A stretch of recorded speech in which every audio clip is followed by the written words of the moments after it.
Yeah, it could. Who are you? Gonna tell me who are you? Gonna get a picture for announcement, yeah. What? Was that the song? What did you say? I don't know. Gonna tell me who are you?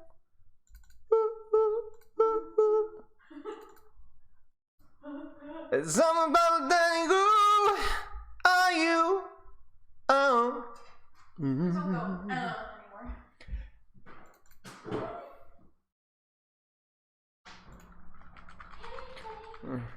2.0. So close to our donation goals. Please come help. Please, please. Hey, come back to are you?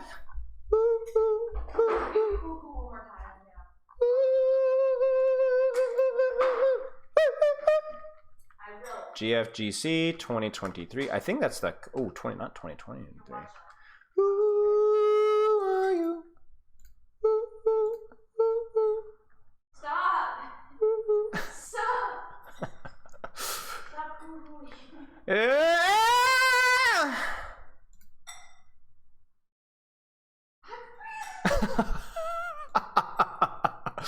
Twitter's killing me, Thibble Dark.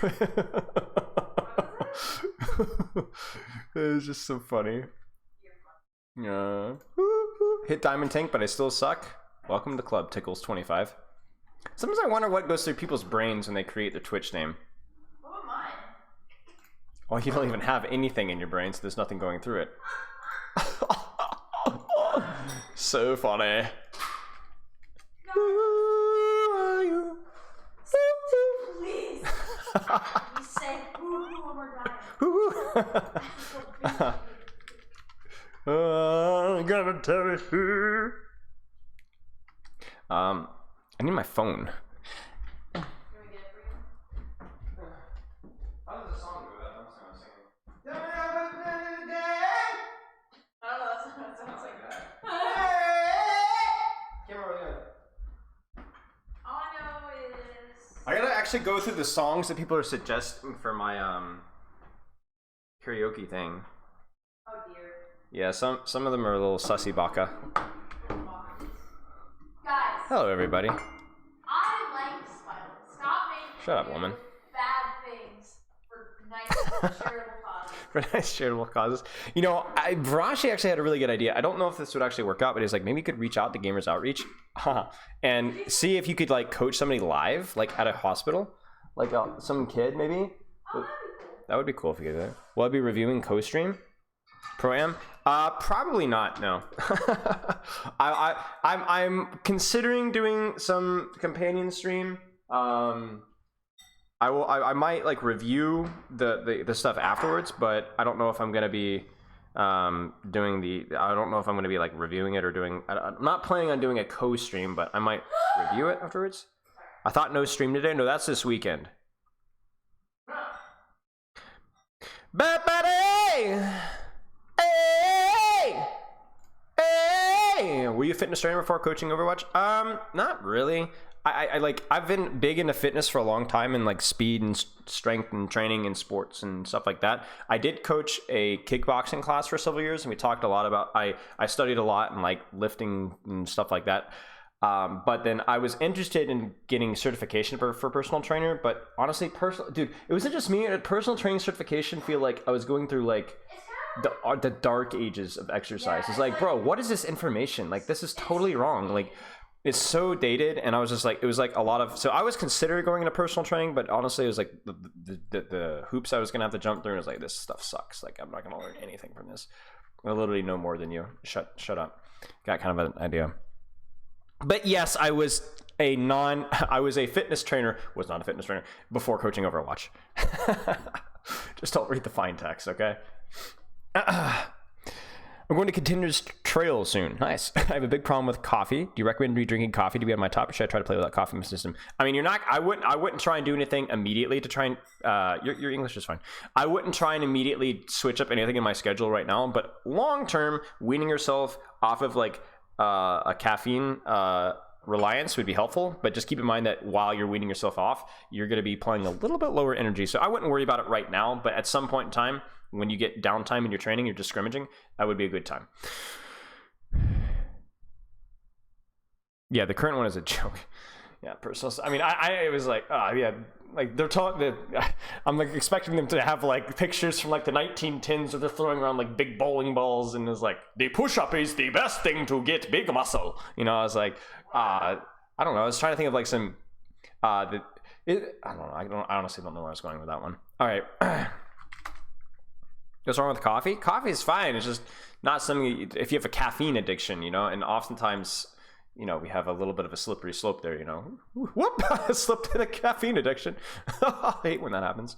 All right, let's do this, mates. Hey, hey, hey, how's it going? Hi. How are you?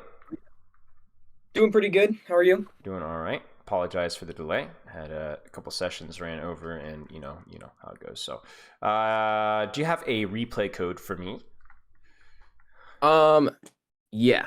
Perfect. Let me find one. So we do have a charity stream today. So if I interrupt you to scream and holler at chat for donating a lot of money, I apologize for that in advance. We will go over to compensate. It's all good. It's all good. It's great. Would you prefer I like just text it to the Discord or read it off? You can read it out loud. I'm gonna actually give me 1 second, Ben. If you read it out loud, I need to get in my. Okay, I'm good to go. Whenever you want to read it out. Okay. QXORQR. ROR. So QXORQR. Yeah. Okay. These codes are getting. So that might be a 0. No, I think you got it. Esperanza. Okay. Yeah, I got it. Kiriko, Esperanza. Yeah, that's the one, right? Should be. Okay. Yeah, should be good to go. Okay. What got you interested in coaching? I guess I was just feeling a little frustrated because I didn't really know what to do or where to go to get better at Overwatch. And I'm obviously pretty bad. I'm like bronze. But I just have fun playing and stuff, and and I want to have something to like practice, and Overwatch is fun for that. Right. So yeah, I figured I'd just ask for some help, and sure, works for me. Yeah, I mean, I like sounds good. I mean, obviously, getting better at Overwatch can be a frustrating thing because the game is so complicated. But what we'll do today is we'll talk about stuff that you can do on your own time in terms of training schedule and goals in game and all that kind of stuff. So yeah, I'm looking forward to it. All right, so break me down your Overwatch 2 history. When did you start playing Overwatch? Period. I mean, I think I played the beta of Overwatch 1 a long time ago. And then I don't know, I just like played that for a bit and messed around with friends and stuff. It wasn't really just messing around. I wasn't get good at it or anything or practice it really. And then when Overwatch 2 came out, I was like, oh, this was cool, this was fun. And then I started playing, and then I realized it was something I would be fun to try to get better at. Okay. And then how long have you been playing support? That was just the first role I picked, so since Overwatch 2 came out. Okay. Why? I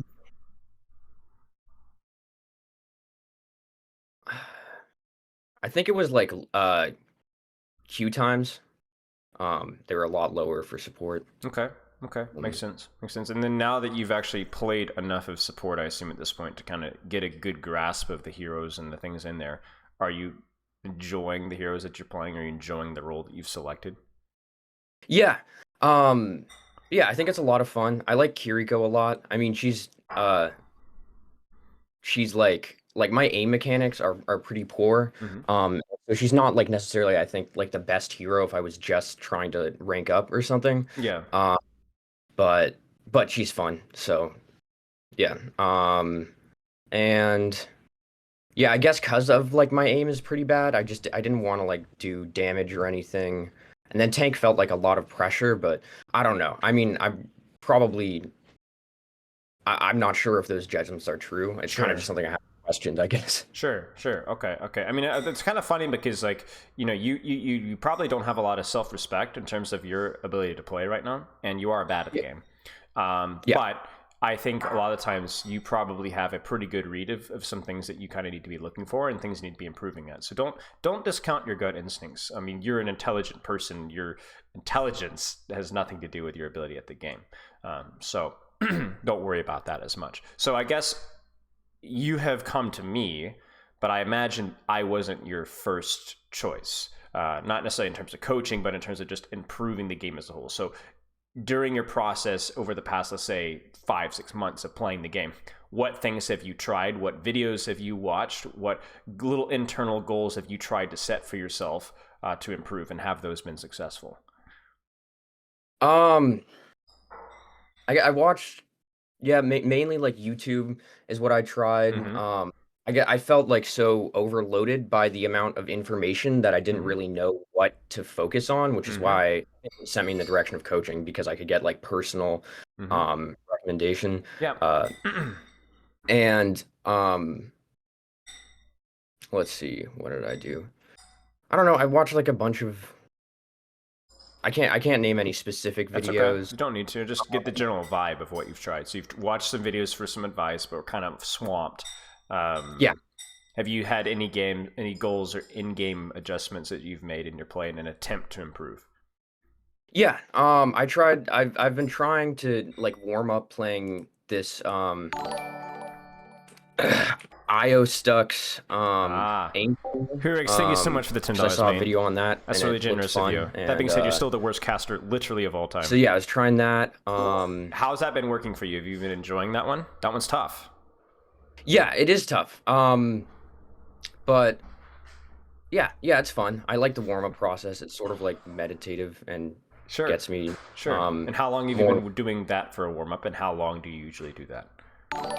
probably like 3 weeks, and I'd probably play it for like average 20 minutes before Okay. going into. Okay. Okay. Perfect. Perfect. And then, are there any other things that you've implemented in your play or outside of play and improving?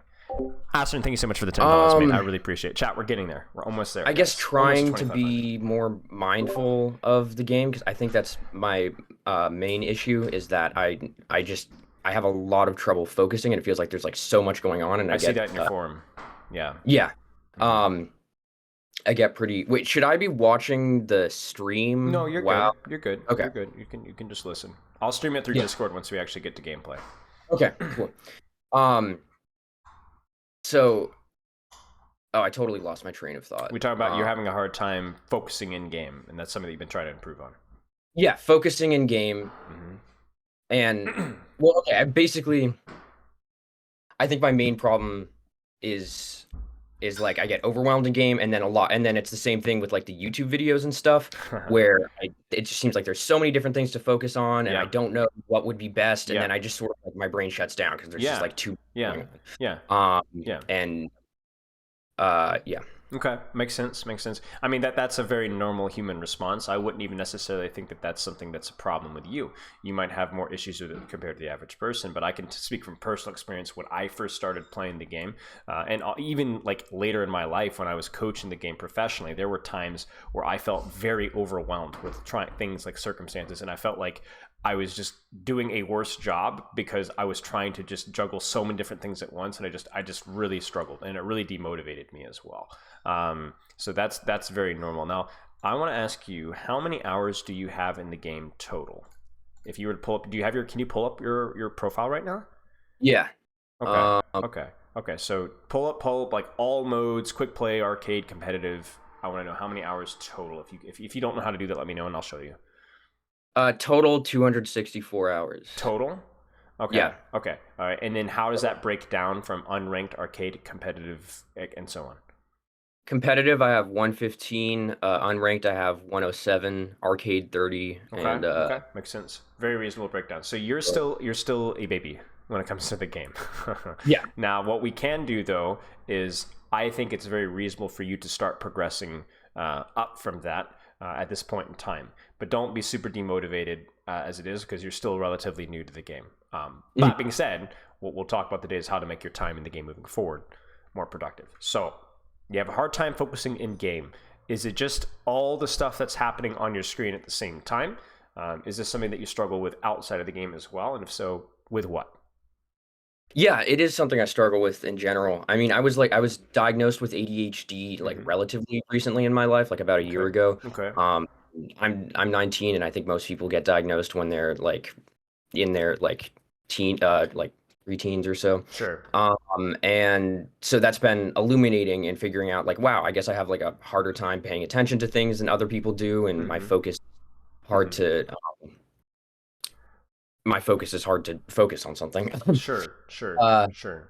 and yeah, so in general, that is something I struggle with. Sure. Sure.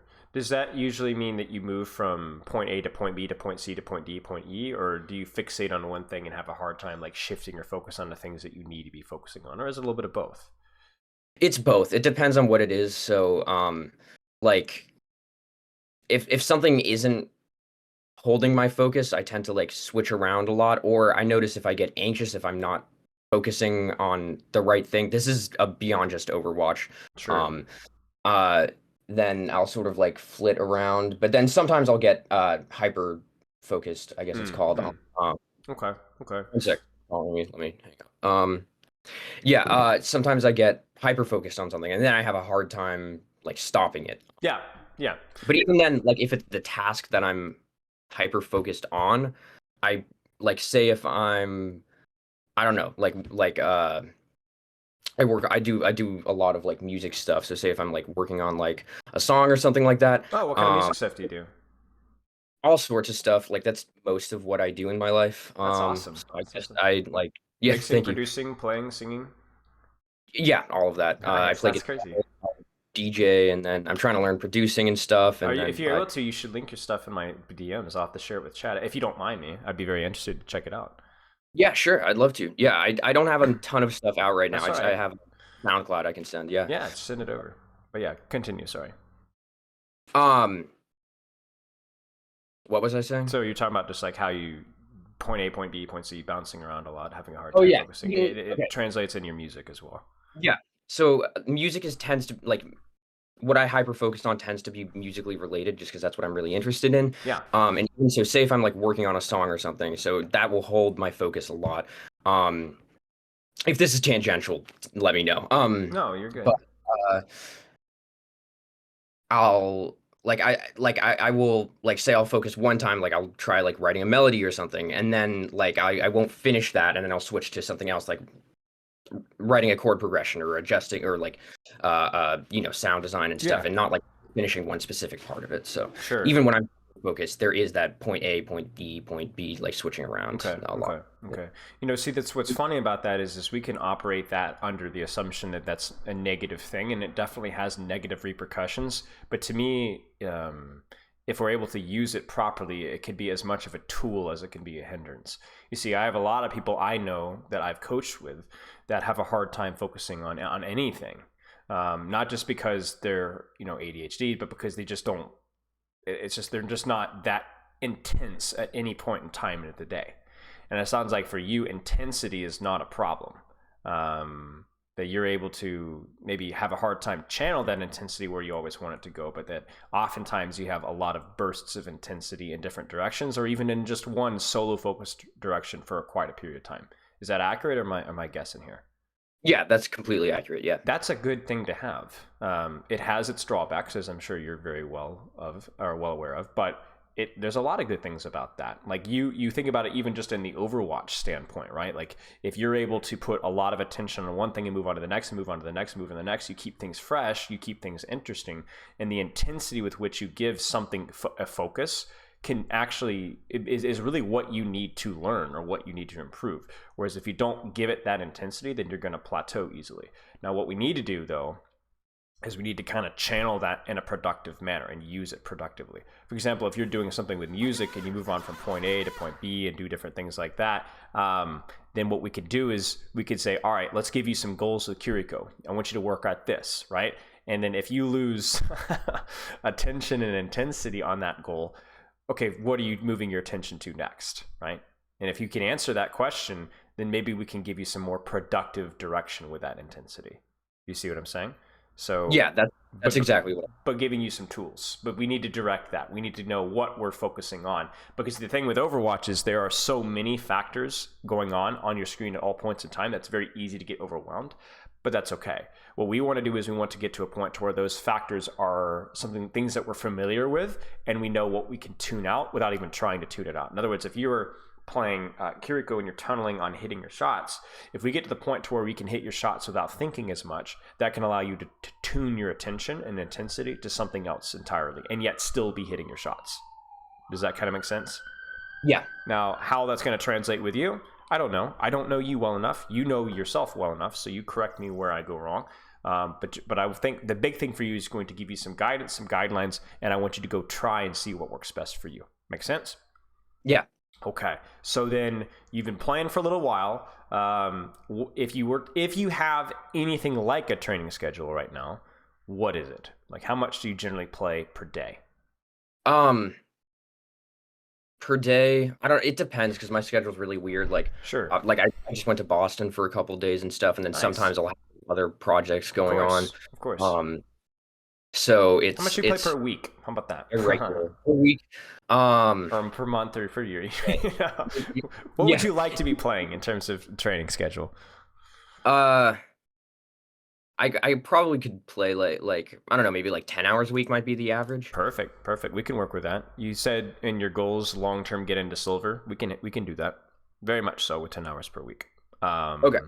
What we do with those hours is going to matter. So in terms of the channeling those hours, what do you think? You tell me, what's the best use of your time there?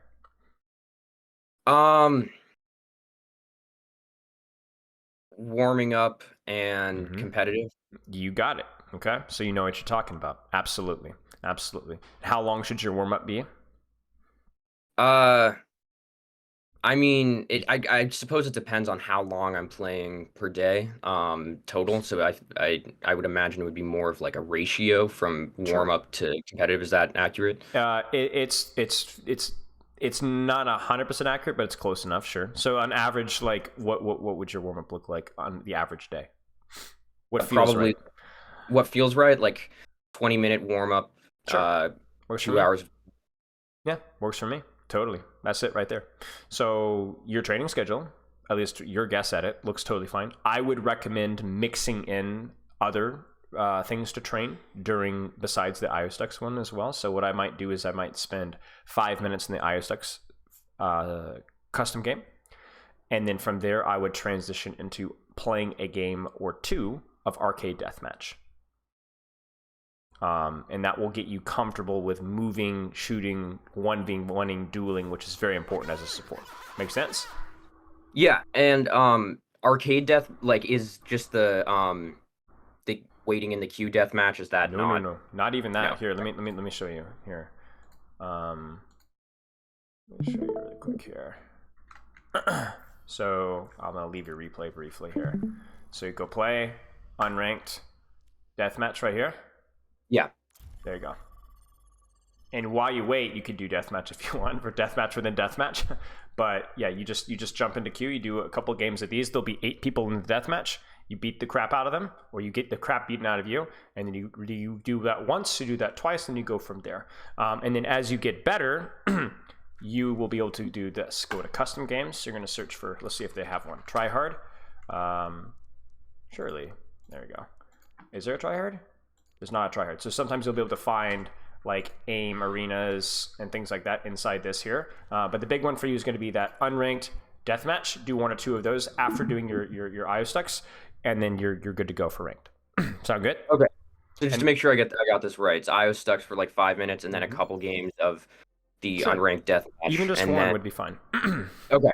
Cool. And then if that becomes not challenging enough for me, I would do tryhard. Yes, you do try hard. Now, I think arcade deathmatch will be more than enough for quite some time. Okay. So yeah, I would give that one a shot, and that will help you to not only warm up your arm, but also get you better mechanically because you're going to be fighting versus real people. So I would give that one a shot. All right, and then from there you jump into ranked. You take short breaks between games if you need to, like 1 or 2 minutes, just get up and stretch your legs. But then you play for 1.5, maybe 2 hours, and then you're done. And you don't even need to do that every day.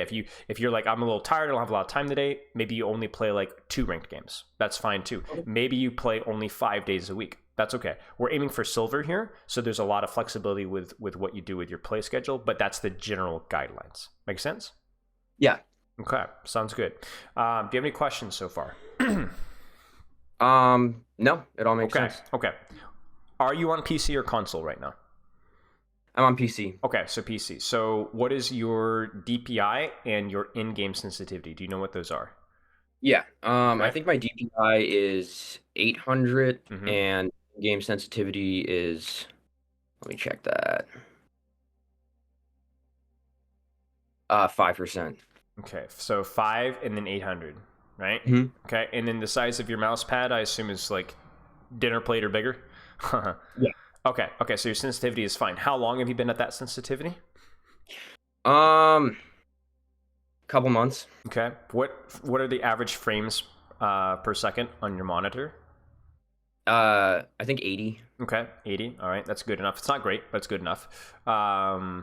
Is it like, go ahead. Would it make a large impact to upgrade my monitor?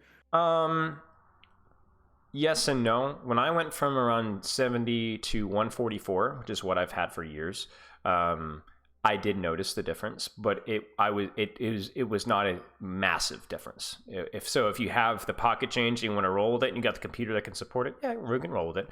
But it's not going to be like night and day for you. So it's up to you. Okay. Definitely not as important. If you were saying like I'm on 30 FPS, yeah, maybe, but if you're on like 60, 70 plus, you're probably okay. Sleep looks good. We need to kind of focus. What do you feel is holding you back from improving? I have a lot of trouble staying concentrated in game. I think it's because I'm trying to focus my attention on too many aspects of play. I don't know what is the most important for me to focus on, right? So that's where like all the YouTube videos almost were a hindrance rather than a help, where there were so many ideas floating in your head, all of which could have been very accurate, but they're not specific enough to help you improve, right? And that's kind of like what you want to. We want something specific, at least a handful of specific things. Okay. Hero pool: Kiriko, Lucio, Moira. Is that still accurate? More or less. I mean, I've just been playing Kiriko a lot because that's what I have the most fun with. But I figure I should have other people to play too, in terms of knowledge of the game. And what's your second favorite support to play?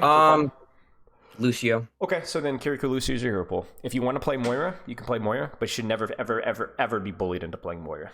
There's no circumstance that a Moira would be better than Kiriko or Lucio, and the amount of time that you're playing right now is where you want to kind of stick with 2 heroes. Yeah, makes sense? Yeah, my thought was like if I'm getting dived a lot, then I would switch to Moira. Kiriko is just as good at surviving a dive as Moira is. Okay. With your TP and your Suzu and your ability to wall climb, if you're struggling surviving a dive, it's likely because you're mispositioning.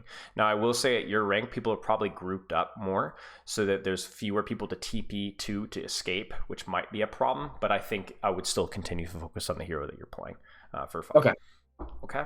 And then go ahead. How much should I like when should I switch to Lucio? Whenever you want to. Okay. If you want to get as your Lucio as good as your Kiriko, then you would want to play 50-50. It's that simple, right? If you wanted to get your Kiriko better than your Lucio or Lucio better than your Kiriko, then you'd go 60-40 or 70-30, right? Or somewhere around those numbers. But just play Kiriko when you want to play Kiriko, play Lucio when you want to play Lucio. I would not sweat too much on trying to match what your composition needs, despite what your bronze teammates probably try to tell you because they don't know what they're talking about. And you don't know what you're talking about, at least not yet. Just play what's fun. Okay. All right. Any questions so far? Nope. I don't have anything else in the form that I need to look at here. We talked a little bit about your training schedule. We talked a little bit about how, trying to limit and focus your goals just a little bit. And don't treat the ADHD like, it's a tool. We just need to learn how to use that tool. But those are the big things for me. A little bit of hero pull as well. That arcade deathmatch for your warm-up, some little details there. Anything else you want to go over before we hop into gameplay?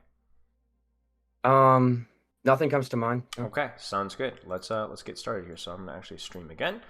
Let me get your thing pulled up here. And this is Ishpanza.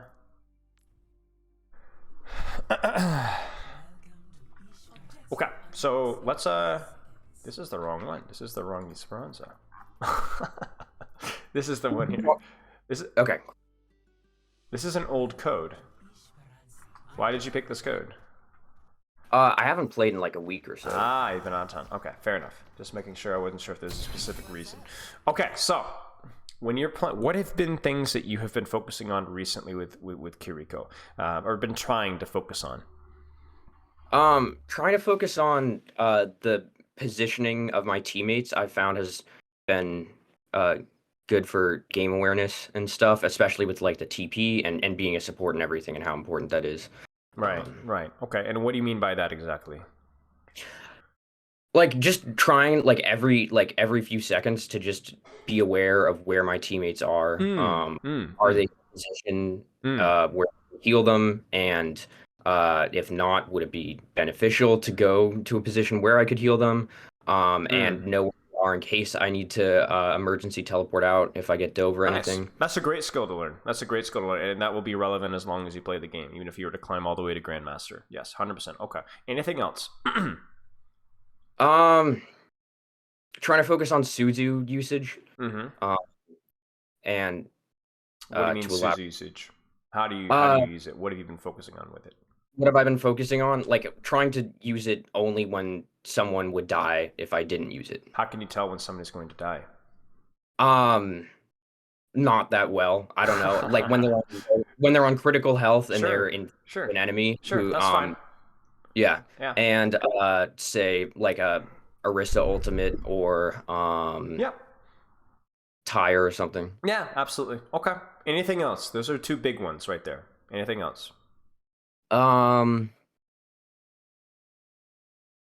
not okay. Now I'm going to admit ignorance, okay? I don't know what the best way for you to learn is going to be after this review, if you're going to be able to hyper focus on one thing and that's going to work well for you, or if you're going to need to focus on multiple things at the same time. You let me know what would be best. Right now, it doesn't really matter. We're just kind of finding out what you need to work on, but at the end of the review, we'll however you want to structure that moving forward will be up to you. Okay. Yeah, let's keep going. Because I know for me, it's like I'm pretty good at hyper focusing on one thing, but I've also worked with players that don't, and then I've worked with players that can kind of work on a lot of things at the same time. Like everybody does it differently, so it's just like whatever works better for you. Okay, so I think good. I just need to know it would be a beneficial thing. Okay, to my perfect on that. Yeah.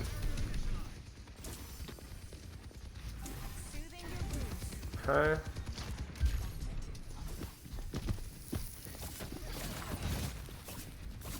Good. Clearing her out a little bit. Even if you don't hit your shots, it's still helpful. That was a very nice Suzu because they're anti-nated and low. And we're just gonna watch a little bit and not be like super focused on just like individual little details, right? Yeah. Now,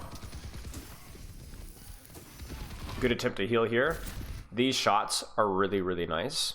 This is exactly what you want to do. You see, in support in Overwatch 2, it's like you always need to be thinking about like, is the heal or damage going to matter more here? And with a hero like Kiriko, you can often do a little bit of both. In other words, you could do a heal, then a damage, then a heal, then a damage. So like, look at this right here. You could probably be weaving in a little bit of healing in between, like you do right there. But those 3 shots matter a lot. You see that? Like that pressure, that May to low, that might have forced her ice block. And actually, if you'd hit a headshot here instead of a body shot, she would have potentially died. That's good value. Okay? So don't let anybody discourage you from looking for opportunities to damage as Kiriko. Now, good. Now we asked about teammates' positionings, right? Now there's a lot going on your screen right now. but do you see your Genji on the other side of that stone wall right here? Yeah. What do you think he's going to do? Flank. Right. Let's watch.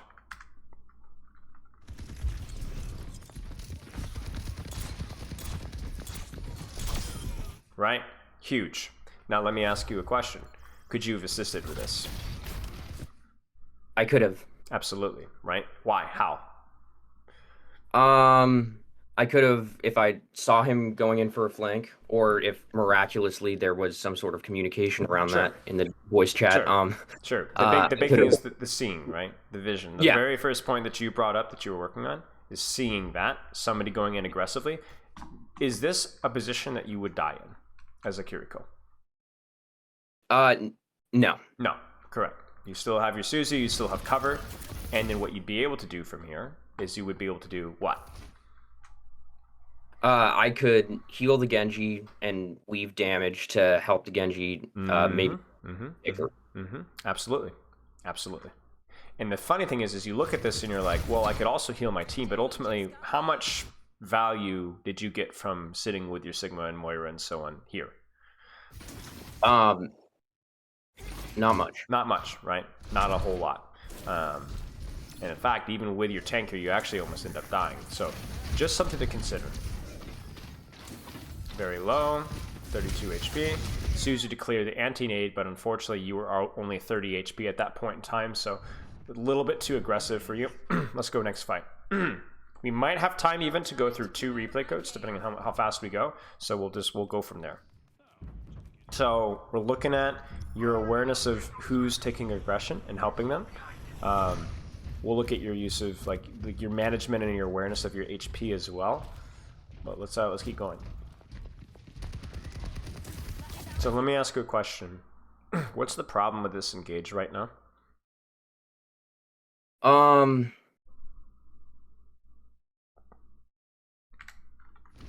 She's here, right? Yeah. Where's my Genji? Dead. Dead. So, your team is going in. What do you do? Don't play that aggressively because it's likely we're going to lose because it's a 4v5. Be careful. But the rule is always play with the majority of your team. If the majority of your team goes in, you play with them. If the majority of team is in spawn, play with them. Make sense? If your team decides to take a 4v5, take the 4v5. The only reason I say that is because it's going to happen a lot. And you're going to need to be able to respond to that.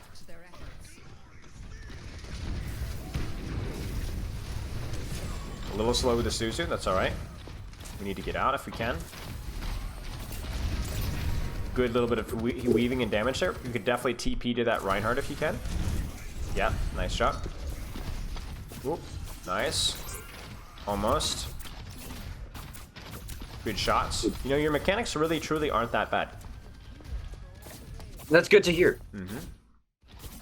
Now, where should you be right now? I think you're about to actually do it.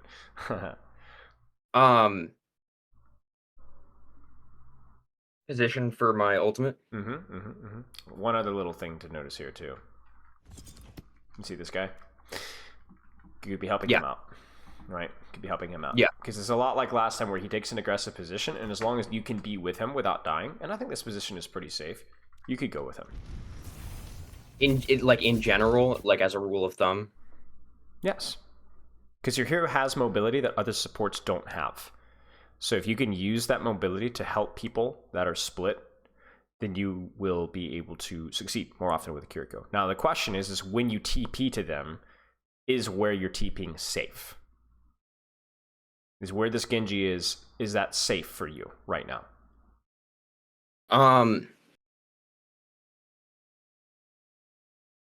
I mean, with the information I would have now,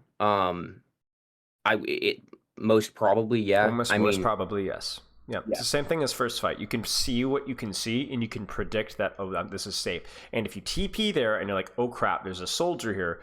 Well, wait a second. I have my Suzu. I can shoot him. Genji can shoot him. If we can't win that 2v1, there's something wrong with it, you know? So just because there's somebody there doesn't necessarily mean it's a bad thing. You just need to make sure that it's not the entire enemy team. Make sense? Yeah. And by doing that, the reason why that's so important is the way you win fights oftentimes is by helping people that are in really aggressive positions. And by aggressive positions, I don't necessarily mean standing in front of the Reinhardt. I might mean taking a flank, right?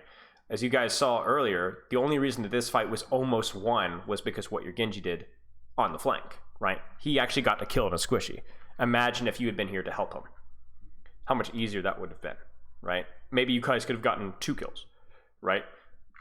And the same thing is applying here, where he's looking for a flank. He's thinking about it. He's thinking about his Genji blade. If he gets help with this blade, you guys will probably win this fight. But if he doesn't get help on the flank, then he's going to have a really hard time. And you are playing the best support in the entire game at helping flanks. There isn't a support that has that much mobility that can do that without dying. Even a Lucio wall riding, it takes him too long to get there. Does that make sense? Yeah. Okay. Now, sometimes you will need to heal your tank. Sometimes you will have a support where you're like, I actually have to put a lot of my focus on healing. But even then, you are thinking, whenever I can, I'm going to help my flank. Even if I have to heal my tank, whenever I can, I'm going to help them out too. And right now, I think, especially with the Moira, you definitely can be helping out that flank. Even with your ult, right? We could pop our ult here, spam, but whenever I get an opportunity, whatever I need to, I'm going to go help my Genji out. So let's see what happens with their ult. Suzu there is fine. Clean out anti-nade. That's good. This is where we have to be careful. Because you were like, oh shoot, Maywall. He's at risk. But remember when we asked about the Genji TP, right? Is this safe? No. Is this safe? Even without the Mayall here, the answer is no. This Reinhardt will swing on you. I mean, you can see him on the right of your screen, right? He's got his big goatee, you know? You are cooked, especially without Suzu. Not a safe position whatsoever. The Kiriko ult, by the way, the Kiriko ult placement is pretty good. The only problem is obviously that it hits the edge of the wall. The idea was good though. We just need to make sure it doesn't hit the wall. Now, remember what we said about Genji? How are we going to win this fight? Right? If he succeeds with this, you guys win this fight. He didn't get help, you don't succeed. Go next fight. So, something to consider. Okay. And in here, there's nobody really on an aggressive angle, right? So you could just heal and damage, it's okay. Nice. Good Suzu. Hi, Ryan, just taking a second there. Again, really enjoy the see, this is really good, okay? Watch what you do here. You Suzu the sleep or the shatter, you get your shots in, you heal, you go, oh, they're purple. But then you go, oh shoot, there's an Ana up top, you hurt her. So what do you do with your positioning immediately? Do you see this? I go for cover. You go for cover, right. Now we want to try and preemptively go for cover then rather than reactively. So I would prefer it if you were like here-ish already, but this is really good. Now I want you to be, yep, very good. Uh-oh, nice. Good. There's your headshot. Nicely done. Genji's on the flank again, by the way. You see this? Is this a safe position for you to TP to? Yeah. Now, I know there are people out there that are going to tell me, stop telling a bronze Kiriko to go on flanks. You know, you just need to heal bot your tank and build ult and go from there. But you know what? I want you to learn how to play the game the right way. Starting from bronze. What I'm telling you to do is pretty advanced level stuff, but you're not an idiot. You know what you're doing. You're a smart guy, right? You could see this. And even if you don't play this play style very well, it's still going to be a step in the right direction. I don't want to give you a hack to get out of bronze. I want to make you a better player. So if you go here, what would you do from this position? So your Ryan is going to have Moira healing. What do you do from here? I heal the Genji and help him pick off shots. Exactly. You sit here, you heal the Genji. It's not just a selfish thing. It's a help the Genji, and you kill people. And then what happens if you get in trouble? What happens if they push you? I can TP out if necessary. You can. It's only 6 seconds, or you can Suzu as well. You have both options available to you. Okay? Now, you're not always going to have players in bronze that are going to take flanks like this. So then what do you do then? We talked about this a second ago, right? So there's nobody on the flank, there's nobody in the angle. What do I do? Stay behind the team and weave. Sure, stay behind the team and weave.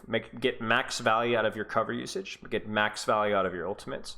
Now, as you get a little bit more comfortable at the game, what I'll encourage you to do is actually to start taking solo angles, just carefully, but solo angles to pressure, almost like the Genji, where you can still heal your team, but you can actually just do a little bit of DPS pressure behind Rhine Shield. But you don't even necessarily need to do that just yet. That's just something to kind of consider, all right? Okay. When would be a good time to do that? Or would that just not be an efficient thing to focus? It would be something to do when you don't have an angle to support. Like, let's say your Genji's, everybody's stacking behind your Rhine Shield, and you're getting tired of shooting Reinhardt. You want to try and pressure squishies. And if, like, let's say your Reinhardt has plenty of healing, right? Make sense? So say if my other support is alive and with the team, and there's nothing better to be doing. Absolutely. And you're doing that because you can still heal your tank or still heal your team from that position, but you can also do damage at the same time. And that gives you a safe TP option where if they push you, you have a TP out. If you're stuck inside of your backline, there's nowhere to TP to. You can't use your TP. So it kind of creates a different position where you have an opportunity to TP. Covered. And it's weird because Kiriko is definitely a hero that has a lot of support in terms of her mobility, but you want to make sure that you're using cover as much as you possibly can. Even just a little bit of cover. Like right here, this is okay. But if you were, like, let's say here or here, this position here is better than this position here, right? It's just a micro adjustment, but has a huge return on investment. Does that make sense? Wait, which position is better? Well, you tell me. Which one? Middle of the road or off to the side? Where I am right now. Right, exactly. Okay. Now, I want to point out something, by the way. Do you want to know how you guys are winning this fight? The Genji flank. Yeah. He's doing this by himself, but imagine, he's going to fail a lot of the times, as we saw with the blade. You need to make sure that he doesn't fail. Because if you think about what you've done here, really, what have you done here the last 10 seconds? Nothing of substance, right? Even the little bit of chip healing you've done hasn't really been that substantial. So sometimes you will need to play with your tank because your tank will need the healing. Let's say you're not playing with a Moira, let's say you're playing with a Zen, or you're out of pharmacy or something like that, right? But this is one of those times where you have freedom to assist people, and you're not doing it. And I think that's what we need to fix. Okay. If my other support is down, should I basically never go for a flank? Oh, no. What you would do then is you would have to decide who needs the help the most. Yeah. Is it my Genji or my Reinhardt? Right now, I think it's probably your Bastion or your Reinhardt, not your Genji. I hope that your Genji can survive. But if you get the opportunity to later, you would look for it. Okay. You mentioned cover usage. How does the cover usage look? You tell me. So over the course of this entire last 4 minutes, have you died or almost died because of a lack of corners and cover? No. I will say one time where it could have been a little bit tighter was the very first fight when you died here. Remember that? Yeah. Could have been a little bit more disciplined here, but for the most part, it's been okay. Okay. Where could I have been instead at that point? You tell me. So we initially talked about, assisting Genji. Okay, let's just pretend that wasn't an option. What would you have done instead?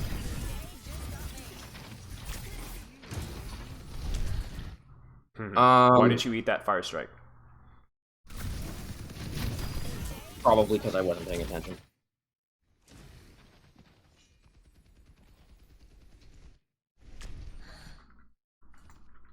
Right? Yeah. Just a small thing. But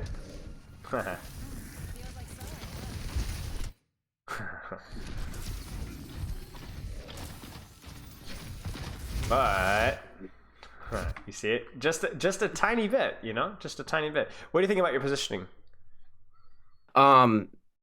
I could have moved back behind that like little wall part of that bridge. Even just Or tighter the could have wall. been, yeah. Or Or I could have been up where sort of closer to where the Genji is, Here? because Or it does not be a ton of their team there. right. You could have gone for the aggressive TP here and played cover over here and then done this. The funny thing is that you played behind your backline, but you died because of that. That's not always going to be the case, but sometimes if it's not always safer to stand behind your Reinhardt, as you saw. Yeah. You know, this would have been a safer position and a more offensive pressure position, and that would have been what your team needed. So just a good food for thought. Okay, let's keep going. So, little thing here. So I really respect the shots, but you need to find the balance between healing and damage here. So you tell me when you should have healed and when you should have damaged here. Because remember, you could do a little bit of both if you're clean with Kiriko. All right? Yeah. Should you have taken this shot? Yeah. Okay. Should you have taken this shot?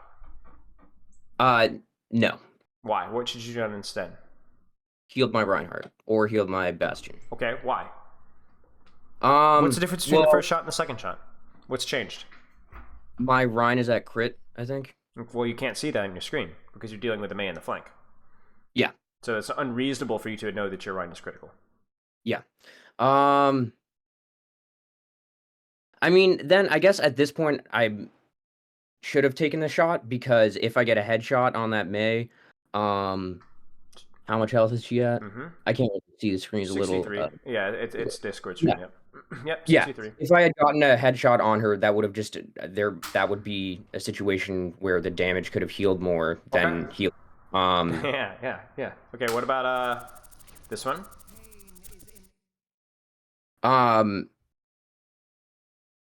She was low, right?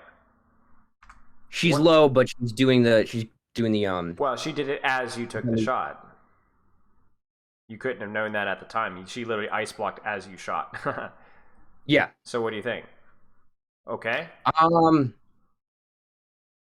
on. Sorry, there's a phone going off somewhere. One second. You're good. Take your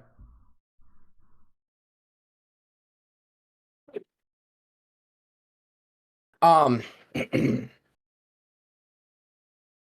You see, I'm asking a question and I'm implying that you made a mistake, but I'm just asking the question so you can explain your thought process to me. You might not have made a mistake here.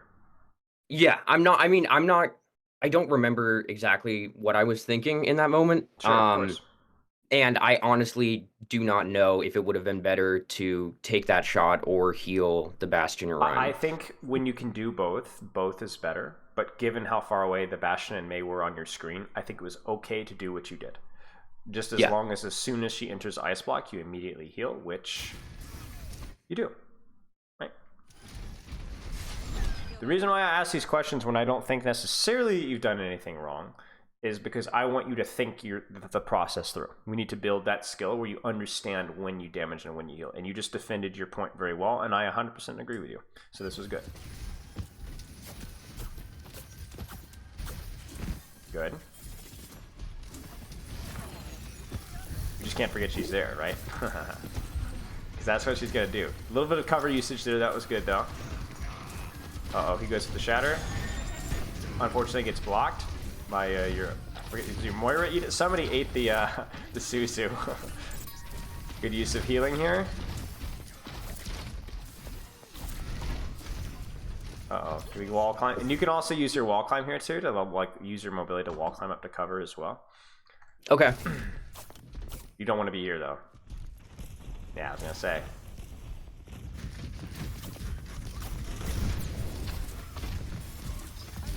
Okay, we go Reaper. Now, what's the priority for you right now?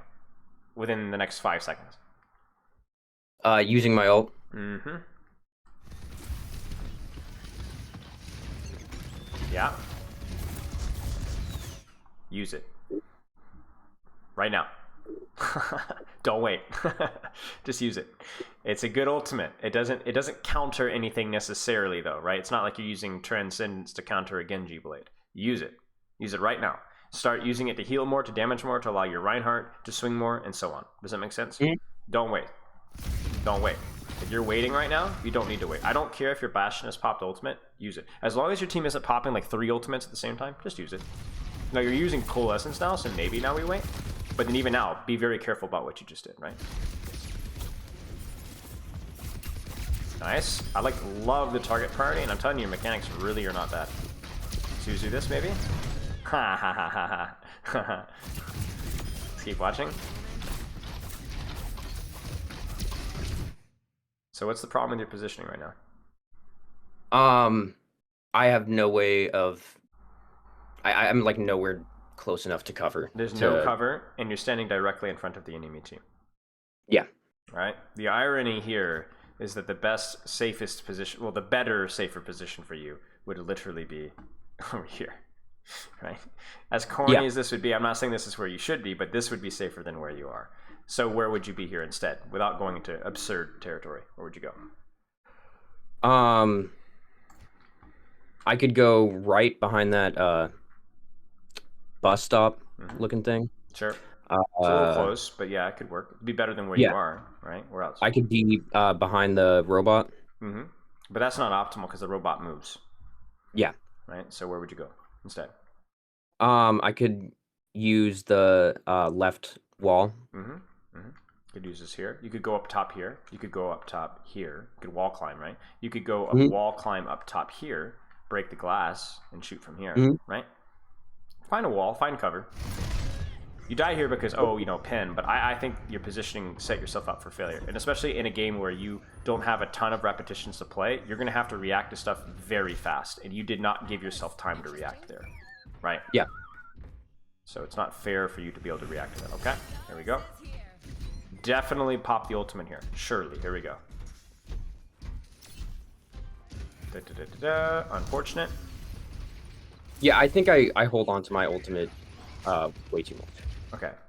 In general, like I've gone games where I think I've not even used the ultimate or just used it once. And that's a big problem. So, what's the problem here? Great cover usage, but but what?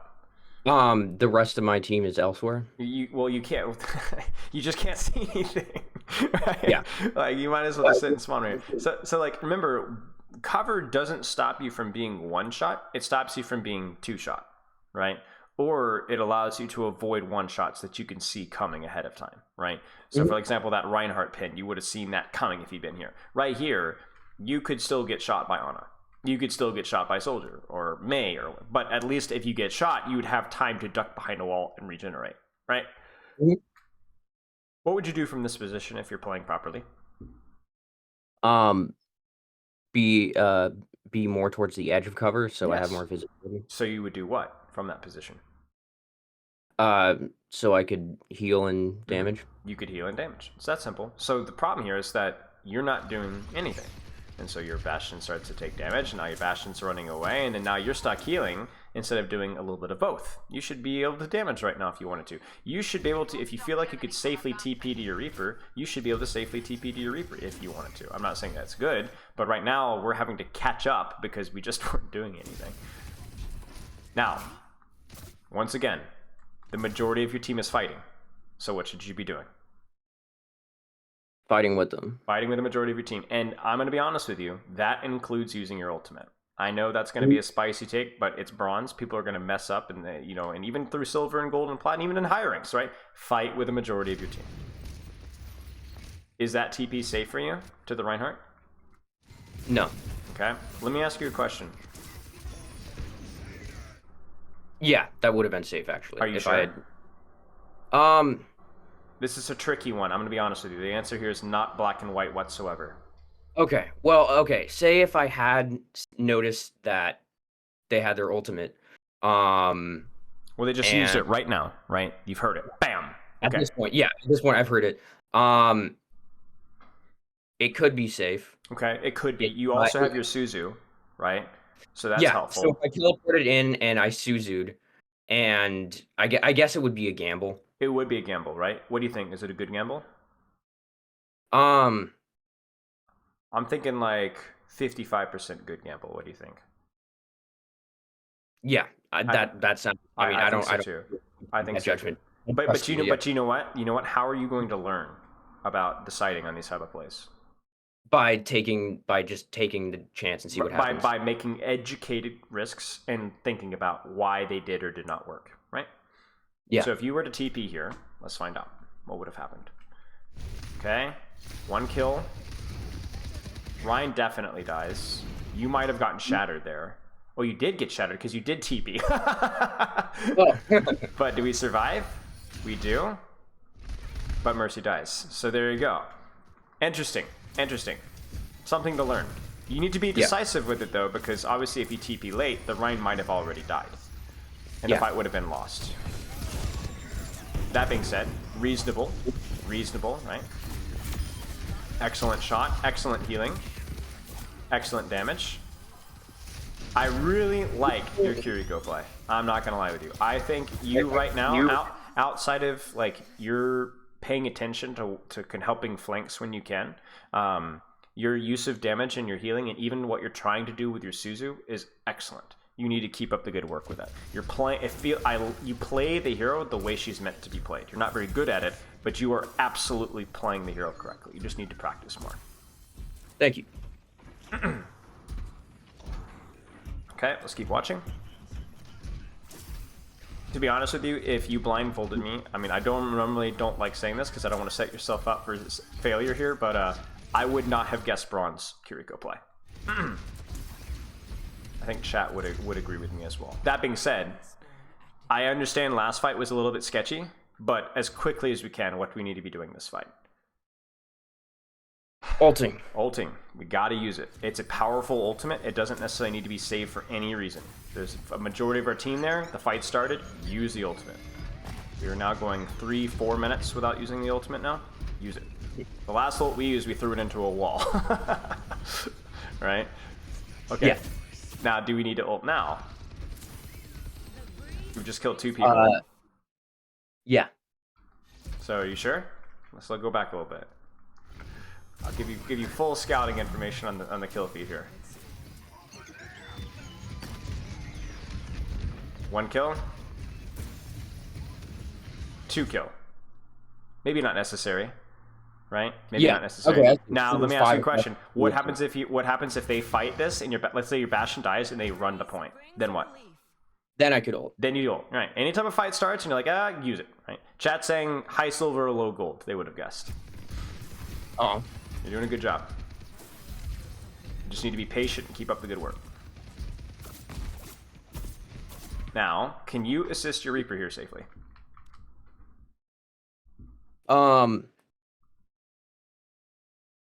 Tricky, isn't it? Yeah, I'm not gonna lie. I also am having trouble like reading the game because it's the Discord stream quality. Yeah. I'll wait for it to calm down just a little bit for you. All right. How about now? Can you see? Yeah. Okay. What do you think? Well, let's say I can't see right now, but if I had Suzu, I could go in. Sure. Suzu. The McCree is away from their team. And there's no one behind me. There's no one in a super aggressive position that I could be taking advantage of, and my team has a lot and they're pushing up. Sure. Makes sense. Yeah, I think so too. We're looking for that. We're looking for him. Where is he at? Get ready to use it as soon as this coalescence ends. Maybe as soon as this fight starts, use it. So, what do you think about this ultimate? It's a big clutter of blue and red, I know, but like, what do you think? What do you think about the timing and the placement? I think the placement is good because I can use it from cover, and if my team wanted to, they could too. Yes. Very good. What do you think about the timing? And the timing? Well, there's just a Reinhardt there. Okay. In front of my team. So what happens if you kill this Reinhardt? If we kill that Reinhardt, I mean, it would. I suppose we could win the game because we're close to the. A kill's a kill, right? Yeah. A kill's a kill. Now, I will say, if you could kill 2 people with 3, but as you're going to get better into better and better games, teams are going to split up and take off angles and flank. Like, look at this Cassie on the far right of our screen, right? You're not going to get 5 people in the ultimate most of the time, but a kill's a kill. Yeah. So I'm okay with it. Do you think my team needs my ultimate help with the kill? I think it's probably reasonable to. Now, I wonder if the coalescence would have been good enough, but I would certainly say the second this coalescence ends, if you don't have the kill, you need to use your ultimate. So Okay. what I would try to do is, if you can, chain ultimates rather than combo. So does that kind of make sense? Mm-hmm. Okay. I think maybe a little early here, but we've been gone so long before we've used our ultimate that at this point in time, I'm just happy to see you use the ult. And there you go.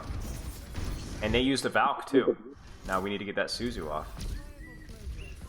Very nice. Little slow. A little slow. Just a little slow. I think if we go back here with the... I know Discord's going to be screaming at you right now, but like, if we go back to like here... Can we wall climb up to here to get a better sight line? You see, and still have cover. I think that would have been a little bit helpful because you always, I really appreciate your cover usage. And I also respect the fact that we were aware of our Moira chasing the Cassius a little bit, but we got to be real careful. Always find that balance between I'm going to help my team. Oh, I'm going to die for that. Whoopsies. But yeah, that was it. That was a very nice Kiriko ult. And now we have lead. And that's massive. Now, is there anybody on your team, remember the Genji, that you should be helping right now? Do you see it?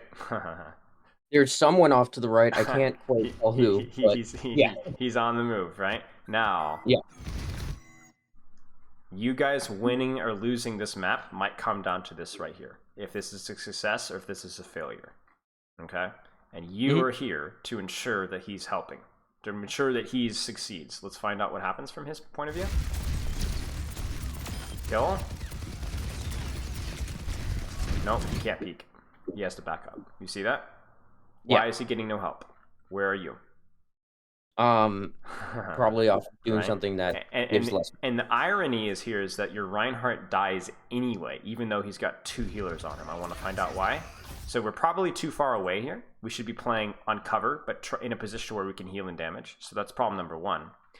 Problem number 2 is we're late with Suzu, right? As you can see. But even beyond that, if my Reinhardt dies because, you know, Nano Reinhardt and he gets naded, that's unfortunate. But we can still win this fight if my Bastion wins.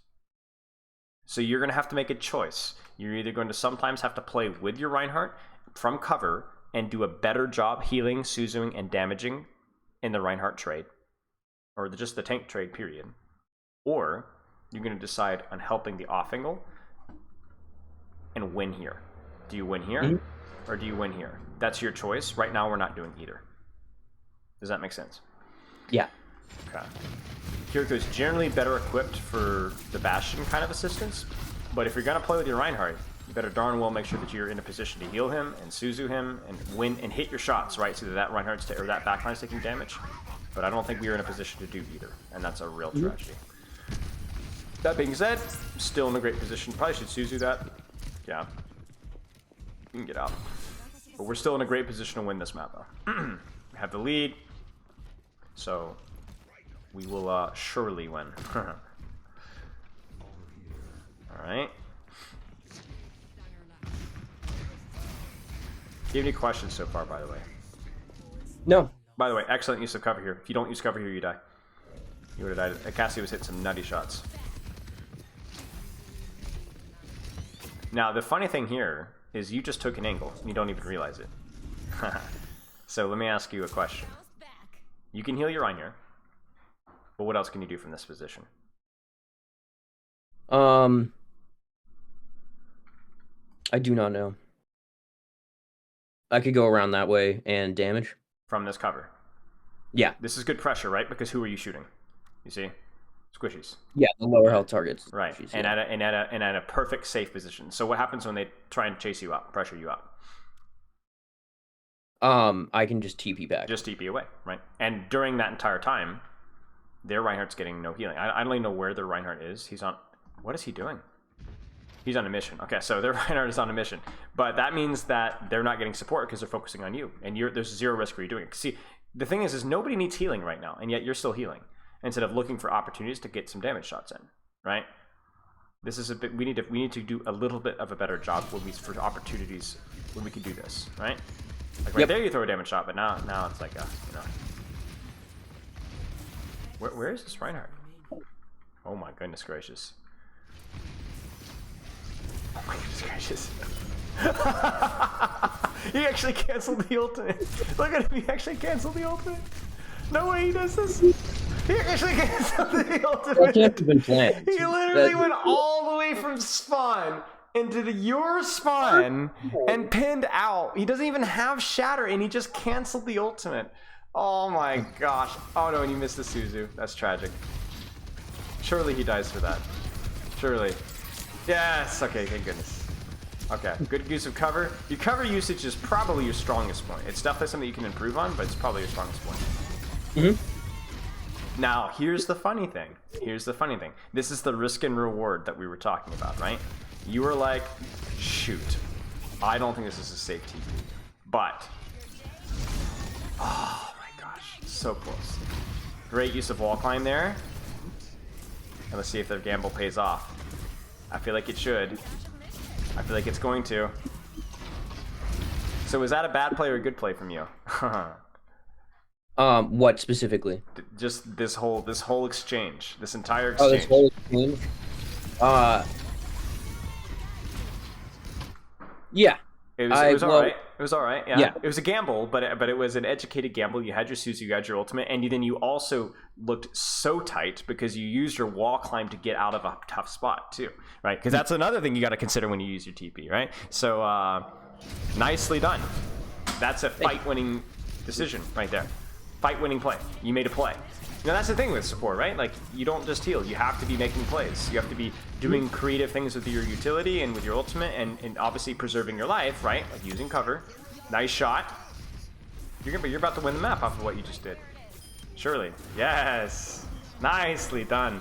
Honestly, mate, a lot of really good things. I really like your use of your heal and damage. You do a great job trying to use those tools and not just focus on damage and not just focus on heal. Your Suzus were good in intention, but sometimes slow in execution. Is that something that you... Go ahead. Sorry, yeah. Is the Suzu usage, like the timing of it? Yes. Would you expect that just to get better as I play? Yes. Yeah. Yes. I can tell you that doing a better job expecting things, like thinking ahead of time how I will use my Suzu. Like I know that they have X ultimate. That will be helpful, but I don't even think that's necessarily something that you need to worry about right now. I don't think that's a priority for you. So for you, it's just keep doing what you're doing with Suzu. Just keep practicing. Your cover usage, I will say to keep practicing that, but I don't think that was a weakness at all. You tell me, what were your biggest weaknesses? Biggest, most low-hanging fruit skills, things that you can be focusing on? Use the ultimate more. Mm-hmm. Absolutely. Number one, use the ultimate when? When we have an opportunity to get a pick that isn't guaranteed. Okay. You're making it too complicated. How about this? Use the ultimate when my team's around me. Yes. Use the ultimate when a fight starts. Okay. That's it. Whenever there's like 4 people on 5, or 3 people on 4, or 4 people on 5, even if it's a 5v4, right? And you're like, I'm not sure if we're gonna win this fight. Use it. Just use it. Use it.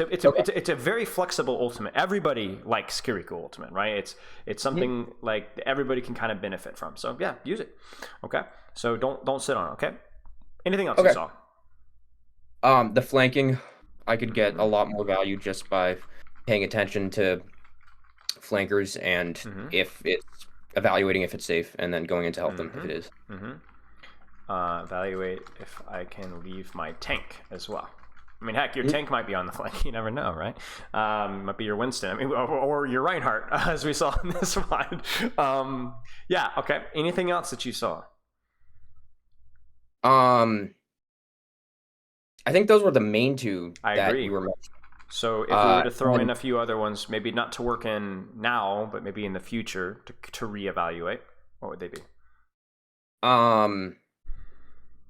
Taking off angles. Okay, maybe taking my own angles when I can. Cover usage, right? It was good. Yeah. But it did cost you your life once or twice, right? Yeah. Which is unfortunate. Those are the big ones for me, I think. I don't think I have a lot more to add. And then, honestly, the overall just practice schedule structure. Yeah. Now, what I generally recommend for most people is to work on one thing at a time for a handful of days until it gets a little bit boring or a little bit dry or dull, whether that's using the ultimate or the flanks or angles, or, you know, the cover usage and so on, and moving on to the next thing. If you feel like you're able to, you like mixing it up, what you could do is focus on one thing for 1 or 2 games, and then on the next 1 or 2 games focus on something else, then 1 or 2 things else, and then move on from there. I don't know what's going to work best for you, but you at least have specific goals that you need to practice and you need to experiment, just like when we were experimenting with whether this TP is safe or not, right? Experiment what's the best way with me actually practicing and learning the game, and find out what works best for you. Be patient, keep up the solo queue grind, try the arcade deathmatch for a warm-up. Do you have any questions?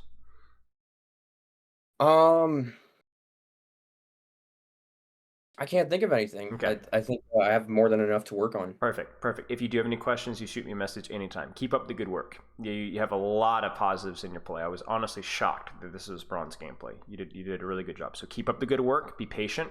Keep grinding with specific goals in mind. And then also you have a free replay review as well. So anytime you are like looking for some extra feedback, anytime in the next couple of months, shoot me a message, link me the replay code, and give me like 4 or 5 different timestamps, like 2 minutes in, 4 minutes in, 7 minutes in. You know, what do I do here? What do you think about this? Heck, it could be Lucio, right? And then shoot me that, and then I will give you some feedback in a couple of days. Sound good? Awesome. Were you recording this stream? Yep. I will have the timestamp sent to you probably either tonight or tomorrow morning. Okay. Awesome. Thank you. You are very welcome, mate. Keep in touch. Good luck with your practice. All right. Cheers. Thank you. Yep. Bye-bye. All right. Hope you guys enjoyed that one. That was definitely enlightening. Not at all what I was expecting from bronze Kiriko play. Hey, you never know. It just goes to show y'all. You never know. You know, everybody's got their own challenges. You know, but wow, that was there were so many good things about that gameplay. I was kind of surprised, honestly. I'm with you guys. Cat. I would not have guessed bronze. Okay, let's there's your cat, Amari. Hi. Here, I'll tell you what. I'll feed her a treat. Get Nitro. You could. Okay, listen. I don't even know that Nitro is the problem. Though. It's the bit rate. It's the bit rate. It's not the. I don't think it's the thing. All right, you guys want to? I'll feed my cat a TREAT. Hang on a second. Treat. Come on, treat. I swear, if she doesn't. Oh hi! I got 2 cats that just materialized. Grandma's not as good as Amari when it comes to the sitting, but we'll try. Hang on, come here. All right, hang on. Grim, sit. Jump. Hey, Grim, jump. Grim. Jump, Grim. Amari's going to come on, jump. Oh, you're not supposed to jump. Grim, jump. Good boy. Oh, that's for Grim. All right, Amari. Sit. Jump. Good girl. She doesn't really jump anymore. She hasn't jumped in a couple of years. At least not for that. But she does do her kind of pop on the paws. Chris, thanks for the sub, mate. Let me put these treats away. I'll be right back.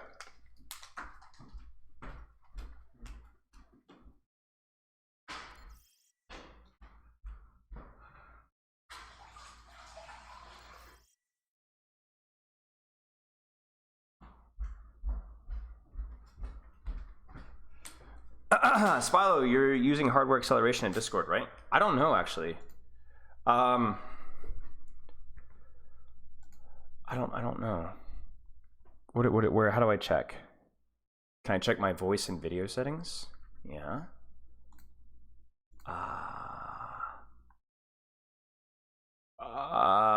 Here you go. You guys tell me what you see.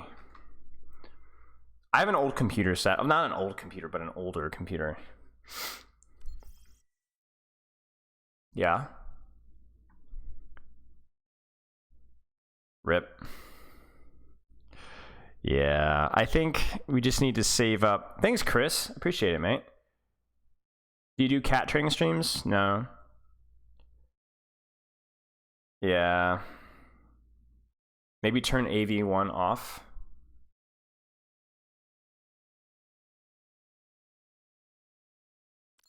Are we sure? Is there?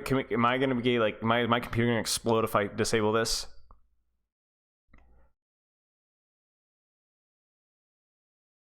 Scared.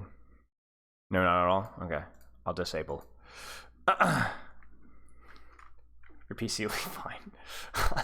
Yeah, but I don't know that. All right, chat. We have a replay code review, and then I might actually end stream early because I need to work on. I was thinking about maybe doing the thing, but if the pro, I thought the program started at 7. I swear it starts at 7, guys. I thought somebody said 7, but it's like looking like it's 4.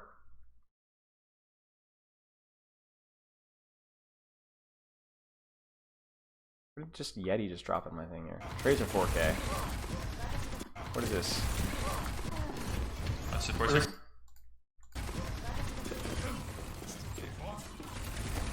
You Kiriko. 3-1, 3-1.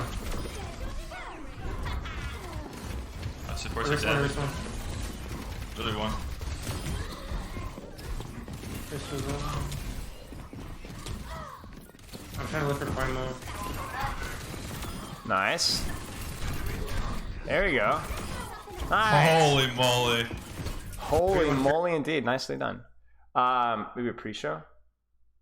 7 Pacific, 4 Eastern. Wait, that you got it backwards. Pacific is 7. Or Pacific no. I think you got it backwards. It's 12:30 Pacific. Right now. Pacific is the other way around. It's later for Eastern, earlier. Yeah, okay, whatever. We're gonna do our quick replay code review really fast here, and then we're gonna move on from there. And I might end stream early so that I can let y'all watch Pro-Am. Won't be able to do a companion stream because I need to actually work on the donation goals that you guys have received. Oh yeah, by the way, guys, we're so close to 2,500. If you haven't donated to 2,500, donate. ! charity. Check out the information on there. We've had a lot of really big donations. Our initial donation goal was $400. So if we don't get there, I'm not going to be upset at all. We've quintupled the amount that we were aiming for. But if you are able to, any little bit counts. It's for a really good cause. Check it out with ! charity. You guys can figure out more. Actually, I'm going to type it myself. Screw it. But yeah, anyway, long story short, there's a lot of goals that we've reached that I have to prepare for over this weekend. So yeah, it's for Spylo's new PC. No, it's not for Spylo's new PC. Spylo's new PC is something else. We'll get there eventually. Yeah. Okay, let's do our replay code review here. Moving on to our replay code review. This is a Joe. Are you in chat? What rank are you? What rank are you, Joe? Joe, my bro. Love this name. This is such a Chad name. GM. Okay, GM. Anna. All right. Grandmaster. Anna, looking at your form. So I won't talk as much about training schedule as much because you're probably already familiar with at least some of the things that I've spoken about. But you know, if you want any elaborations, you can just shoot me a message on what I feel like optimal training schedule is. Your sleep is a little bit on the lower end, so that might be something to get up a little bit to closer to 8 whenever you can. What do you hope you got out of the session? Help on positioning and game sense. Okay. What do you feel is holding you back from improving? Ult tracking, aim, and positioning. Okay. Aim comes with practice, positioning comes with specific focus, and ult tracking comes with specific focus. I don't have a whole lot of questions for you. Do you have any other questions for me before we actually get into just the gameplay? It's a gameplay review, so I don't mind going over any other additional questions that you may have. You can type them in Twitch chat or wherever you'd want. But we will look specifically at your positioning and your other things. No. Okay, maybe later. All right, let's roll chat. Last review before Pro-Am. So I had a really lovely review earlier today with a GM1 support on Ana and BAP, and we talked a lot about. There's a donation. Oh my gosh, Phyresis. Oh, jeez, mate. I'm sorry. I'm gonna get distracted again. We will finish this review. We'll get you your money's worth. But Fiery says thank you so much, Faith, for the donation. We have now officially reached the amount and eclipsed the amount by $100. So chat, let's here's the party streamers. Wait. I need a proper sound effect here. Party blower sound effect. All right, here we go.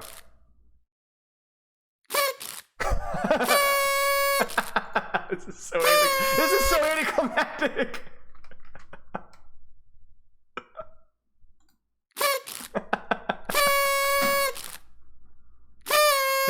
Yay! For the kids! One more time. Wait, yay! Thank you so much for the generosity, mate. And really, honestly, thank you to everybody who donated. Like, there were a lot of people that donated a lot of money, and I really, really appreciate it. Lalakin, thank you so much for the sub. Congratulations, guys.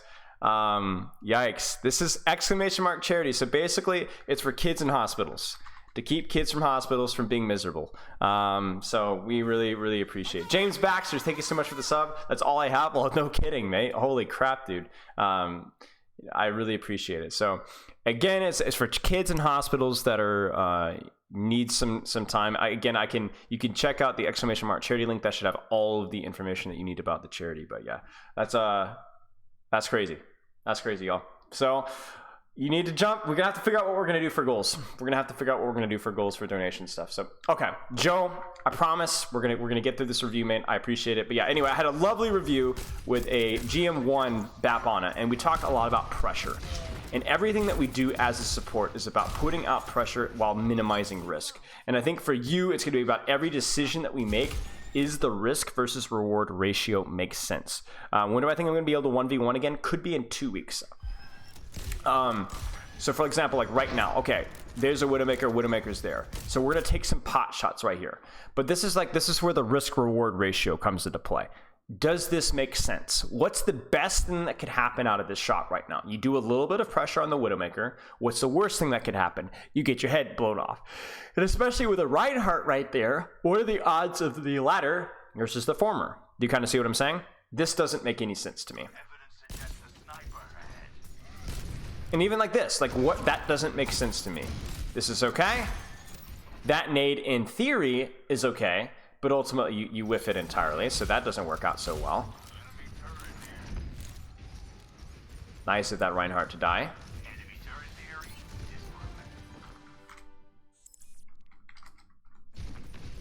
Why is Hottie me inviting me to join a group?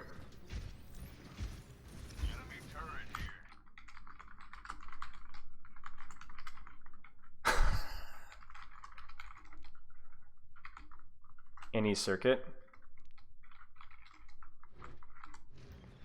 Oh, jeez.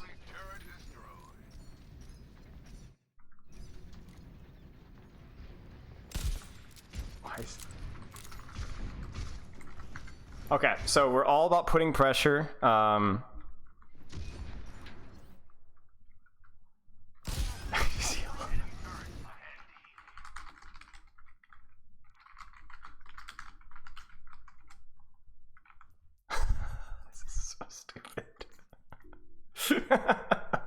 Morons.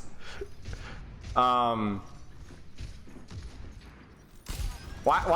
I'm still in the thing. It's still in the thing. All right, so match chat's gonna have. I'm literally in the pro-am.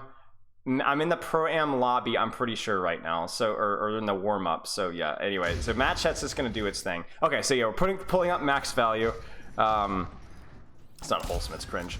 You guys are cringe. Pushing cart. Okay, this is fine. Careful, we can't forget about object permanence Widowmaker. Okay, so what have you guys noticed so far? What have you guys noticed so far? Do you guys see this right here? Watch this. Watch. Thank goodness. Do you see this? Do you guys see that right there? We got pogo sticks going on here right now. We got pogo sticks. right? A little bit of tunneling on main, yes, absolutely, but also jumping around like a madman. So yes, both of those things we need to kind of keep an eye on here. So we have a lot of gameplay in this review, which is really, really nice. By the way, even this right here doesn't seem like a very good risk reward thing. You see her peek and then you're like, oh crap, you know? So I want to, because we have so much gameplay, we can go quite quickly through this review, which is awesome because we can actually watch maybe even the entire VOD, which means we get a massive sample size of things to choose from to work on. One of the problems about shorter reviews is that you don't have a lot of footage, so it's like I can guess what you need to work on, but I'm not 100% sure. But we have, what is this, 24 freaking minutes, so we will have tons of mistakes. And so what we'll do is we'll go, that's a mistake, that's a mistake, that's a mistake, okay, this is why it's a mistake, this is what we need to do better. And then by the end, we'll have a massive sample size of ideas.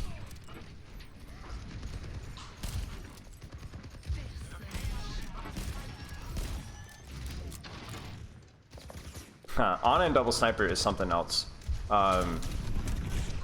Yeah, you just needed to know your risk. You needed to nade there. I don't even think your positioning was necessarily very bad. I think it made total sense, but obviously just the infra sites and being down would mean that you had to give up space. Let's keep going. And if you guys have anything that like I like replay reviews a lot. No risk, right? Here in spawn. I like replay reviews because we can kind of review it together, you know, talk together. So if you guys have any questions or any thoughts that you see, go for it. Now this tickles my giblets. You know what I'm saying? So. I mean, I guess he was already out, but like a lot of our nades feel a little bit kind of like low percentage. Like if you guys even think back to the first nade on the Reinhardt there, it's just like, it just doesn't feel like we're really like turned on like with what we're trying to do with the nade. And I think even though it's a double sniper mirror where it's going to be a little bit harder, it just doesn't feel like surely we could be like even that nade. Why nade that? Like he's dead. We're safe, right? And then like right now. We should have nade just in case something happens, right? Oh, sorry, this is GM. Always check the bottom left. I'm generally pretty good at updating that. Nice shot.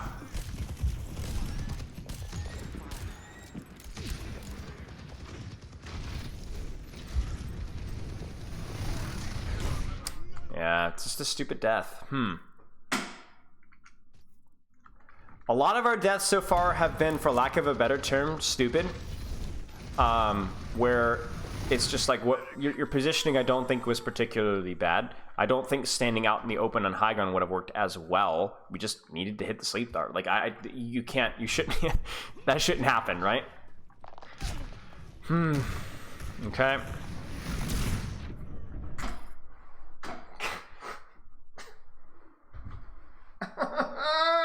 No!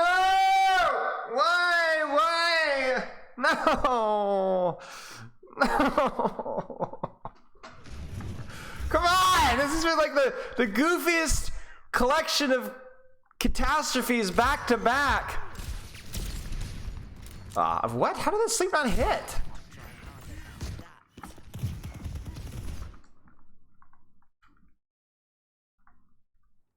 Oh. Come on, man. Jeez.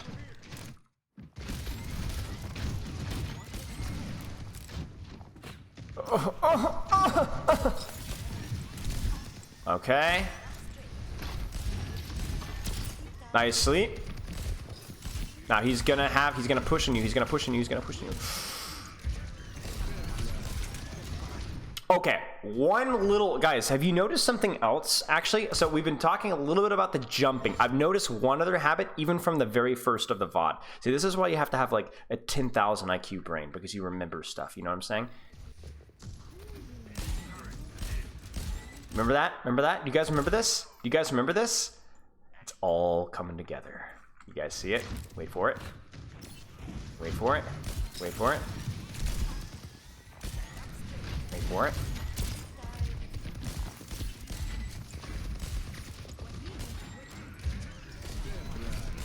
No, I'm saying a lot of hard scoping when it's not necessary. Somebody's right in front of you. Okay, remember, there are 3 reasons why you don't hard scope in certain circumstances. What are those 3 reasons? Hey, appreciate it, mate. Yeah, exclamation mark coaching flex. 3 reasons. Name a few of them. Joe, if you have any thoughts, I want yours as well. You're slower when you're scoping, yes. Reveals, oh shit, I didn't even think about revealing your positioning. Okay, so that's 4 reasons. Slows, reveals your positioning, field of view, yes. No, so, all right, fine, okay. So the reason why scoping can be bad is you're slower, it gives away your positioning, and it limits your field of view. You can't see as much when you're scoped in. And the 4th reason is a little bit trickier, but it slows down your rate of fire at a certain range because it's hit scan, but it's compensated by the fact that your rate of fire is slower while unscoped. Now that's compensated by the fact that at long distances the projectile takes a while to get there, so it's actually faster to scope at longer ranges. I don't remember what the breakpoint is. It's like 30 or 30 meters or something like that. But like right here, like this range, it would be faster to heal. Okay, can somebody in chat confirm this with me? I swear I must be smoking something. I feel like the rate of fire, maybe the rate of fire doesn't matter that much, but there's something in there. Anyway, so then you scope at range, right? You scope when you need the accuracy of the hit scan. 21 phyresis. Okay, so there is a difference. Anyway, this is bad. It's the Widowmaker is obviously one of the many reasons why this is bad, but it's not just the Widowmaker. It's also when you're doing this right here, look at what you can't see. There's so much that you can't see. It's to delay the animation. Okay, so there's so much that you can't see from this position. You give away your position, which they kind of already knew, and you're slowing down. So like as you start to get shot here by Soldier, there's a much higher risk of you dying because you didn't only not see Soldier, but you also made it easier for the Soldier to hit his shots. And actually, you actually heal the Cassidy for less. Yeah, this keeps happening. See, like, even this nade doesn't make a whole lot of sense. Like I guess you were trying to predict the Reinhardt pin, but like, so what if the Reinhardt pins? Your Zin's dead, and then you could nade him afterwards, or choose to not nade at all, because actually, in hindsight here, the nade didn't really do anything at all. Yeah, I don't know. We keep losing track of Widow. Like I said, this VOD has been Widow and Ryan the entire thing.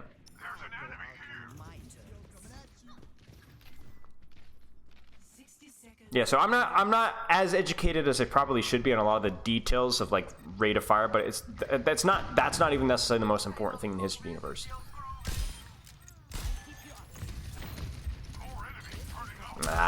These nades. I honestly, mate, I would either number 1 put a little bit more effort into the mechanics of your nade, or number 2 just don't use it. Like right here, immediately a better nade opportunity presents itself 2 seconds later. That's a lot easier to hit. I'm just a little bit concerned with how we're using it right now, because I don't think we've hit a single impactful nade, because it doesn't seem like we're putting a lot of emphasis on when we're doing it or who we're doing it on. We just kind of use it just to use it, you know? And you need to put a priority on how to use it, because it's their most important ability, arguably, but yeah.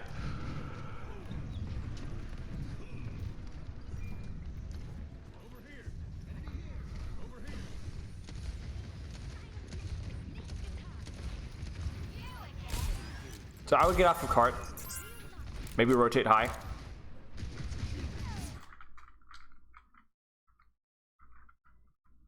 Definitely safer. Now, you might have been concerned about Widowmaker previously, but there's no Widowmaker on the battlefield in this long, so there's no point not taking the longest sight line that you possibly can. Safer and a better sight line for nades. Right here.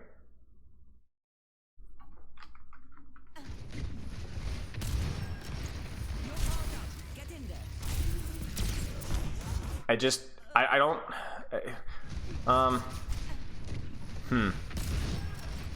Just keep the positioning, right? Keep the positioning. Don't walk. Don't walk. You walk out in the open here for no real particular reason.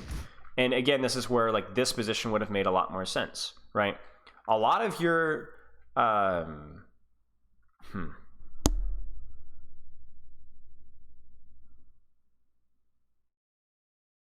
a lot of your mistakes in your deaths come from like, it feels like a lapse of concentration mid-fight, where something happens and you just kind of shut down and start running around like a head with your chicken cut off. A chicken with your head cut off. So find a positioning, put out pressure, and when stuff happens, focus on self-preservation and landing your cooldown. Like I don't know how to. I don't know exactly how to explain this one right, but you guys kind of see what I'm saying, right? It feels like Russell Westbrookitis, yeah. Right. Like, if that Sigma pushes you, yes, you're in a really bad spot. You should have been on high ground in the first place. I'm not going to lie to you guys. Setting up in a better position would have removed that problem entirely. But also, even if you were there, you're okay as long as if you sleep dart and nade. I don't know. That being said, let's focus on the space control. Like, even right now, there's no reason for you not to be rolling out on high ground here and then jumping across here and then holding this position here. This is better defensively. This is better offensively. You can have your cake and eat it too. So...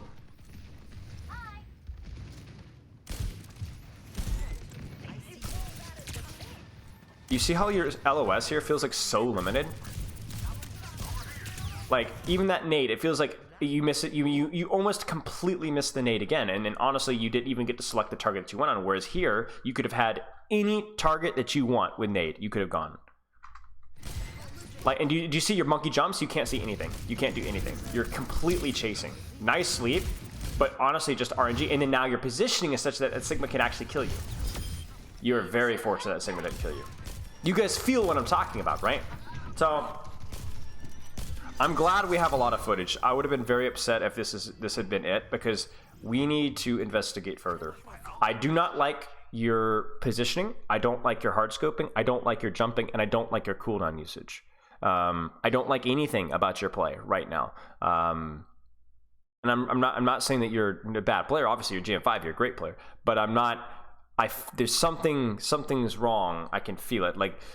If your teammates walk on my LOS, should I potentially let them die or jump down the hill? You jump down the hill. Yeah, adjust your positioning around your teammates' positioning. So Widowmaker's back in as a factor. Maybe. But see, I don't know if that's the case, Vanish. This is why we need more gameplay. Like, it could have been just a really, really, really bad round, right? That's, you never know. I've had games where I've made super mistakes that I normally don't make, right? I will say I don't like us here. Like, again, by the way, with the hard scoping thing, right? Just shoot the guy, right? And then take this angle here and use this to look for a nade, right? This was a bad game late at night. It could be, right? So what I want you to do, Joe, is I want you to try and pick something from this that you know to actually apply to your gameplay as a whole. So if I go through this and I say, your cover usage sucks, and you're like, my cover usage is actually really good, I was just tired. Okay, then ignore that. Learn from this what you actually think applies. You know your play better than I do. Thoughts on playing Water Tower here? I don't like it because you can't everything you do is the Widow just picks you. There's nothing. You can't peek for nade, you can't peek for sleep, you can't do anything. I want you to play more offensively. Now if you're playing versus like dive or something without a sniper, maybe it'd be okay. I think this is fine. I like this positioning personally. I think this is way better. I just don't know why we keep... It's like uncomfortable. Like right now, I don't know why we don't like peek for a nade here. Maybe we're scared of the Widowmaker peeking, but we need a nade here. I mean, look what Theron is doing, right? She's kind of feeding, but she actually goes for a nade, You just drop off and, I mean, like what you're staring at somebody who's already dead. I mean, what are you going to do? You need to make sure that you do the same thing to them. And you have a better positioning for it because unlike Theron, you don't have to feed to land the exact same nade. Play right here and go for it. Listen for Widow, peek, nade the floor, and then peek back again. You don't even have to stay here if you're scared about Widow.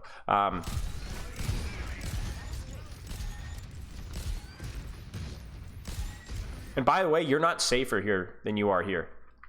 You're in a worse position to do offensive pressure, and you're not necessarily safer.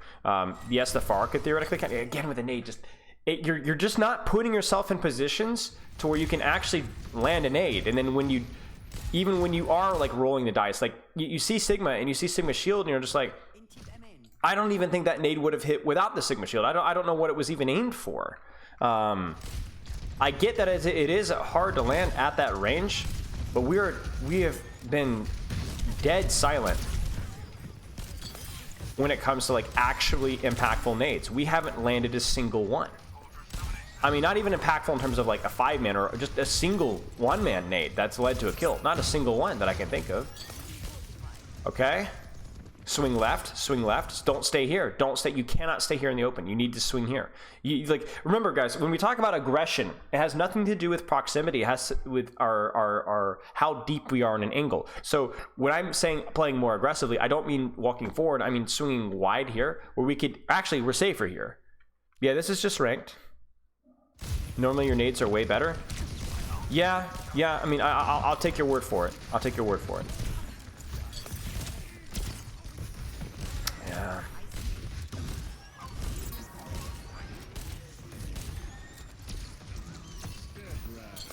Like even that nade, like it's a nano sig. It's a nano sig. If you're gonna hit anybody with this nade, hit the Ana, but we don't hit the Ana. I don't know. Just dying card. Just dying card. Dying card. You're not getting out. You're not getting out. Yeah. Yeah, it's all about, like, think about it. Like, there's the Widow has her sightlines on you, so you need to find value with nade without peeking Widowmaker. Now, if they were on dive, that would kind of flip-flop. You would play something like what Pear was saying, the water tower, where you have a little bit more distance, but you can still land impactful nades. You can still get impactful damage. Unfortunate. You should be okay. That nade's too early, right? That nade's too early. At least make sure that he's shooting you, and then we just jump in. I don't know. I could tell that this game was late at night because I think a lot of the errors here, besides some of the more like esoteric stuff that we're talking about with like your high ground positioning, the way you're using cooldowns, like what is this? I don't. This is just silly, right? At the very least, you should punch this guy or sleep him or something. Like you literally just walk into the middle of them and then like there's nothing to say here, right? So I'm gonna let those deaths fly from now. I'm not gonna focus on them anymore because there's nothing to learn from those mistakes. That's just we were tired. I can see it. I've played games like that myself, and you know, it takes some guts to have this, you know, put on stream and publicly roasted, right? So there's nothing to learn from that, right? You're that's not the type of player that you are, I'm sure. Okay, this is good. Walk, jump across. Aha. Good sleep. Now jump across. Get like you again, it's the same thing with like the Widowmaker we were talking about earlier, where like you can take this position here and then use to set up a nade or a sleep. And you can do that in a way to where it's actually kind of tricky for their Widowmaker to get a sightline on you, especially when you're nanoing your Winston N. Oh no. We can't do anything from here. Get off the floor. Don't use confirm nano. I mean, I don't love it, but if you're using it to, it's not the lowest hanging fruit here. Rotate to high, because your Winston's gonna control high ground for you. So go high. Okay, you went. I don't know why you're here. Maybe it's because you're scared of Widowmaker, but you see how like you could play around Widowmaker here, but if you're here, you ended up actually picking the Widowmaker just the same. And the difference between going high is with high you can always drop low, but with low you can't fly to high. The downside to confirm nano is it's slower. The upside is it allows you to make sure you can nano people behind wall. Again, we just keep peeking Widow. So like, if you were to play in floor here, you would need to peek it in a way to where Widow couldn't see you. This is why high ground is good, because high ground you can peek a long way away, or you can play a short way away, right? You can walk on the Widow like this, where it's a lot harder. Right. I reviewed an Ana 2 weeks ago who did the exact same thing, like a boostio with confirm nano. Made the same mistake. Okay. My nose is killing me. I think I've got a cat here or something. It's driving me nuts. I'm gonna have to blow my nose in a second. Go top.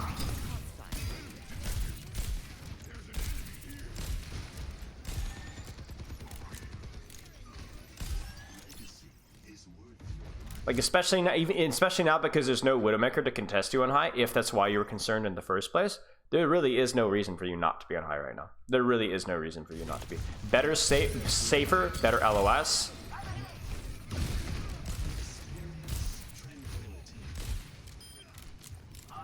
So I'm gonna keep harping on that one. Does this player know the jump to high? I mean, I assume so. So you jump here, jump there, or you go here, here, and then here, and then there. Yeah, you can jump the high from main.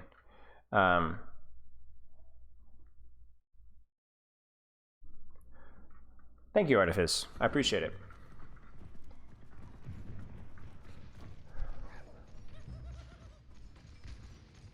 But see, like even here, why are you here when your team is up there? Take this position here. I think, okay, this is what I think. This is one thing I've noticed. What do you guys think? Joe, you can let me know what you think because your opinion is the most important. It seems like your idea of safety is proximity. Proximity. The closer I am to the enemy team, the more at risk I am. When actually that's only one factor. Cover, LOS, the sniper or no sniper is more important. So you take a position like this, or you take a position like, you know, this, because it's safer, right? But the problem is that you end up peeking the Widowmaker and Zenyatta in on it anyway and die, or you don't have LOS of your team. You don't have any way to put out offensive pressure from this positioning. Remember, it's not just can I survive, but also can I actually do anything with the position I'm taking? No nades from here. It's just not going to happen. Really no nades from here. And then here comes the rotate. But the irony here is that you're doing the rotate. I mean, look at how horrible this feels. Nice nade. Imagine how much easier all of this would have been from this position right here. All of this. All of this. You could heal your Winston. You can set up a dive. He dives in. If you need to drop, you can immediately drop for better LOS here. I wouldn't be shooting Sigma, I'd be shooting the squishies instead. Even if you don't hit every shot.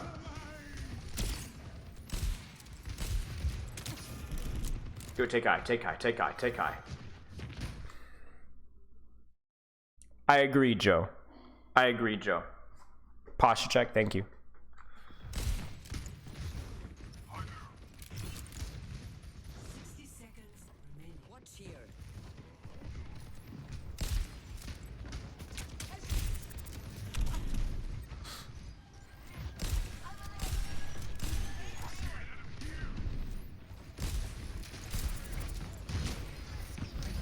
Aim that nade. Aim that nade. Who are we going for? No, not here. Not here. Come on, Joe. Potentially pair. I'm not sure. I'm not sure. Joe, do you have any questions so far? So I'm thinking you're jumping and scoping, which, by the way, we haven't talked as much about, but we have definitely continued to see, or at least I've continued to see. The jumping and the scoping are two little habits that I want you to work at breaking because they are negative and they do happen a lot, even if they're not the most impactful thing in the history of the world. And then I think considering your positioning to set up more offensive pressure, while also considering the enemy comp, I think that would be helpful. You said your nades weren't generally this bad, so we'll let that one go.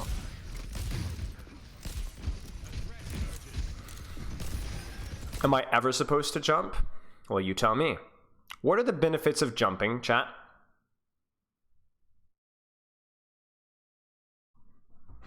What are the benefits of jumping? When should you jump? It's fun. Move your head hitbox, right. Now, I worked with Sev on this, who's a lot smarter than I am when it comes to stuff like this. And Sev made a great point. You are unpredictable for the first part of your jump because it's like, oh, boom, you move your crosshair, right? You move your head. But then during the second part of your jump, you are not only predictable, but you have less control of your character's hitbox. Jumping makes you easier to hit when falling. So then when do you jump? The problem is you're a little bit more predictable. You're unpredictable when you initially jump, but then the second half, you're very predictable. Whereas if you were to 80-80 strafe, you're always unpredictable, right? So then when would you jump? 88, why, how, and what, when would you jump?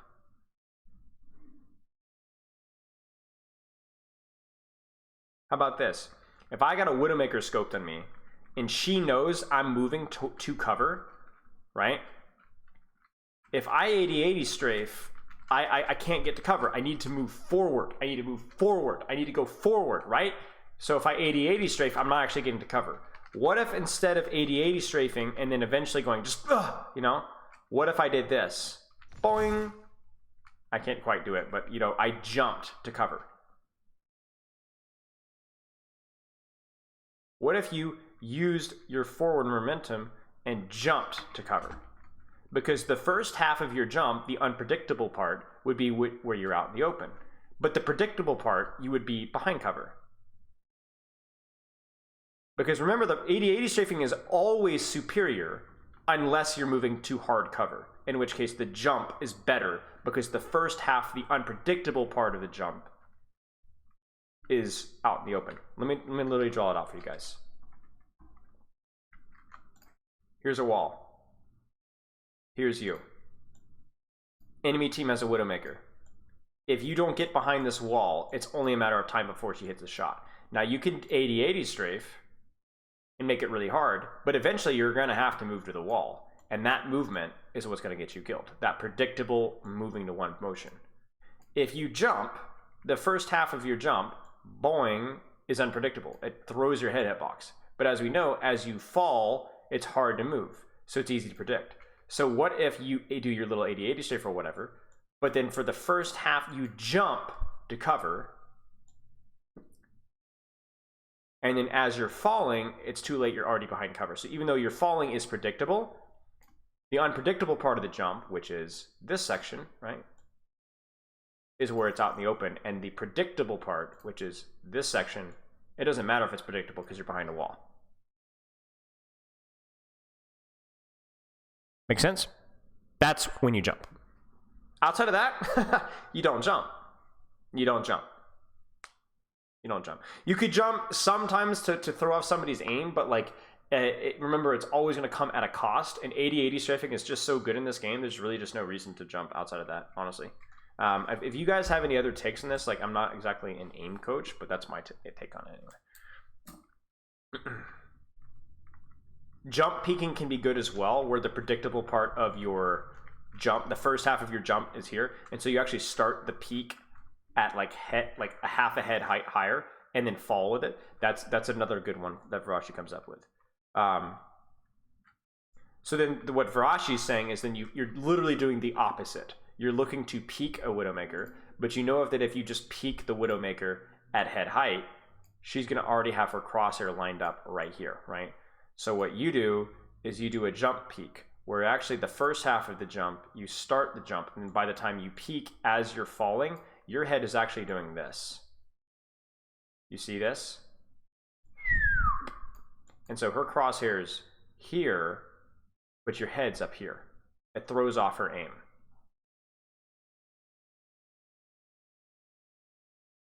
You guys see this? It's kind of, yeah. So it throws her crosshair off. She's got her crosshair at head height, but you actually exit at a head height, above head height. One or the other.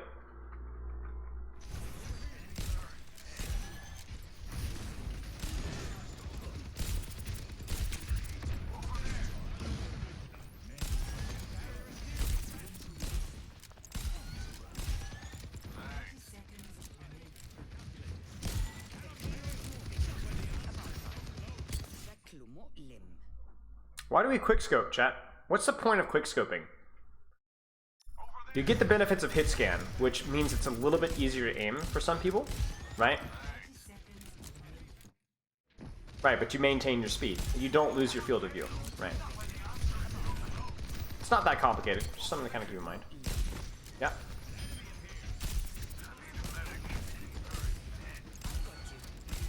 Careful about how long you stay scoped. Again, you gotta see there, like, this is just, it looks clunky, you know, it looks clunky.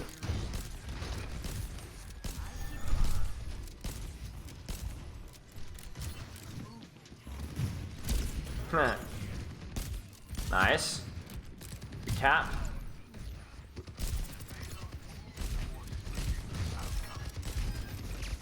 And nade doesn't hit.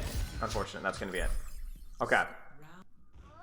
Come on, mate. You're gonna carry this, I just know it.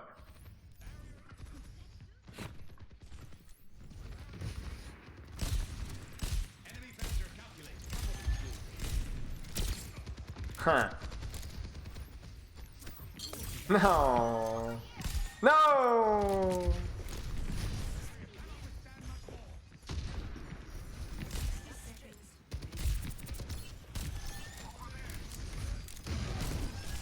Oof. Scary. And again here, why are we scoping? And we should also be setting up here. Yes? Yes. No. Just sit here. Just sit here. Just sit here. Sit here. If he over pushes, you can deal with it. Don't back up. Because now you're not in a position to hit any nades whatsoever. You have given this Sigma positioning by your positioning. You have given that Sigma positioning, I say. You have given Sigma value by your positioning. I need a break, y'all. I am tired.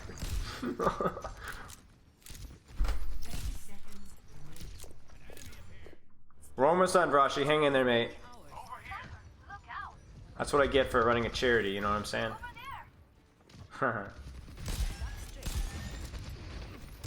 No. Okay, that one was maybe necessary. This is a long game, yeah. Like I said, I'm grateful that we had a longer game.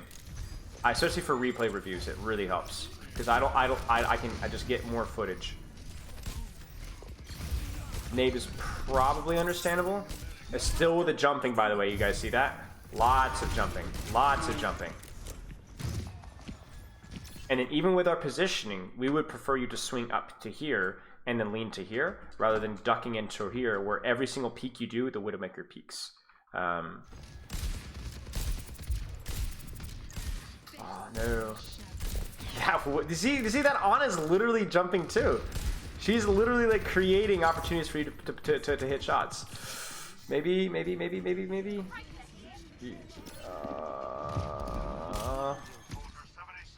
You Tracer can touch, that's huge. This is very winnable. High risk, high reward. Hit the nade. Nice, big nade. I might have actually gone in there aggressively there, because like honestly you kind of had to. But yeah, okay.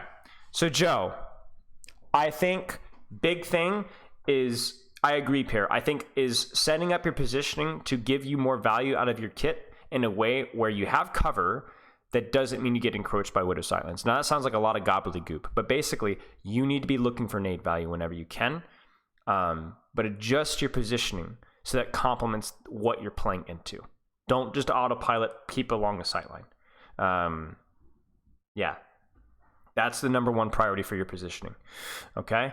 The other two things that we need to work at in terms of micro is work at your jumping and work at how much you're scoping. Now, I'm going to be honest with you, those are going to be hard habits to break because they've probably had them for a long time. So I would recommend practicing them in your deathmatch and warm up specifically. You can only focus on that in your warm up and deathmatch. That will help internalize those. And then if you want to practice those in ranked as well, that will be helpful as well. Do you have any questions, Joe? We talked about a lot of stuff. I hope that kind of streamlines some of the stuff that you need to work at here. So I'll even actually type it in here. Position with cover relevant to enemy composition, but still allows cooldown value. Jumping, scoping.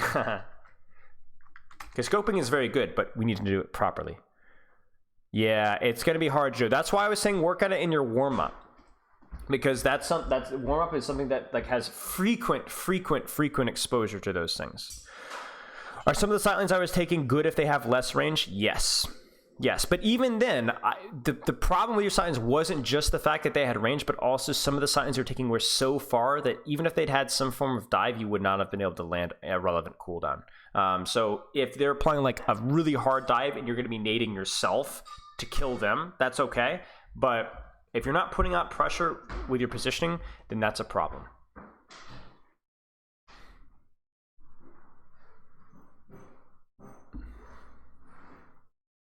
Is there a rule of thumb for how far you should extend past cover to do damage?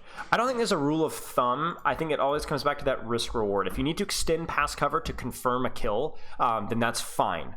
Sometimes you will push out of cover. You'll break the rules because a kill is a kill, mate, right? But yeah.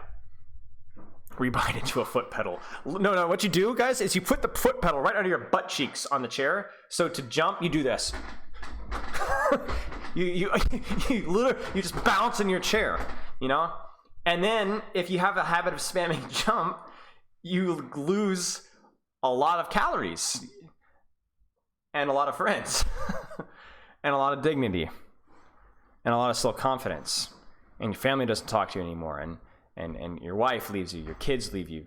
Your friends used to come over and game with you, and nobody talks with you anymore. And all they can say is that boing thing you do. And that becomes your identity. And you spend the rest of your life known as that boing guy, and nobody wants to associate with you anymore. And your entire identity, your personality, your accomplishments, your education, your work, your relationships just go to wash.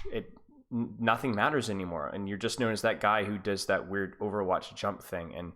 And the game dies, and you move on and change names, but you can't shake it. Your face is everywhere. Everybody knows who you are, for better or for worse, and they all laugh with you, but they're really laughing at you, and you struggle to make friends, and you die alone because you've decided to not unbind your jump key and decided to do something stupid and foolish. But at least you lost those calories. Mm-hmm.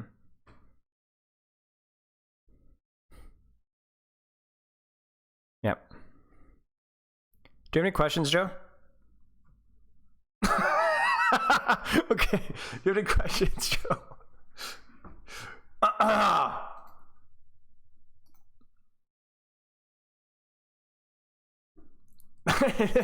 Now you know I don't know what you guys are talking about. Where's the pro-am, y'all? Where's the pro-am?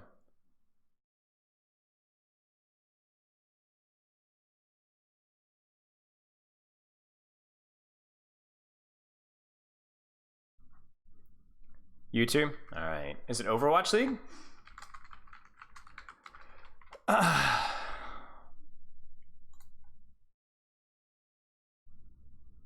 Okay, sounds good. If you have any questions, Joe, you just shoot me a message anytime, mate. Chat. I'm a very brave individual. I'm going to just end stream. I'm going to end stream. We reached our charity goal. Phenomenal work, ladies and gentlemen. I really appreciate all the donors, big and small.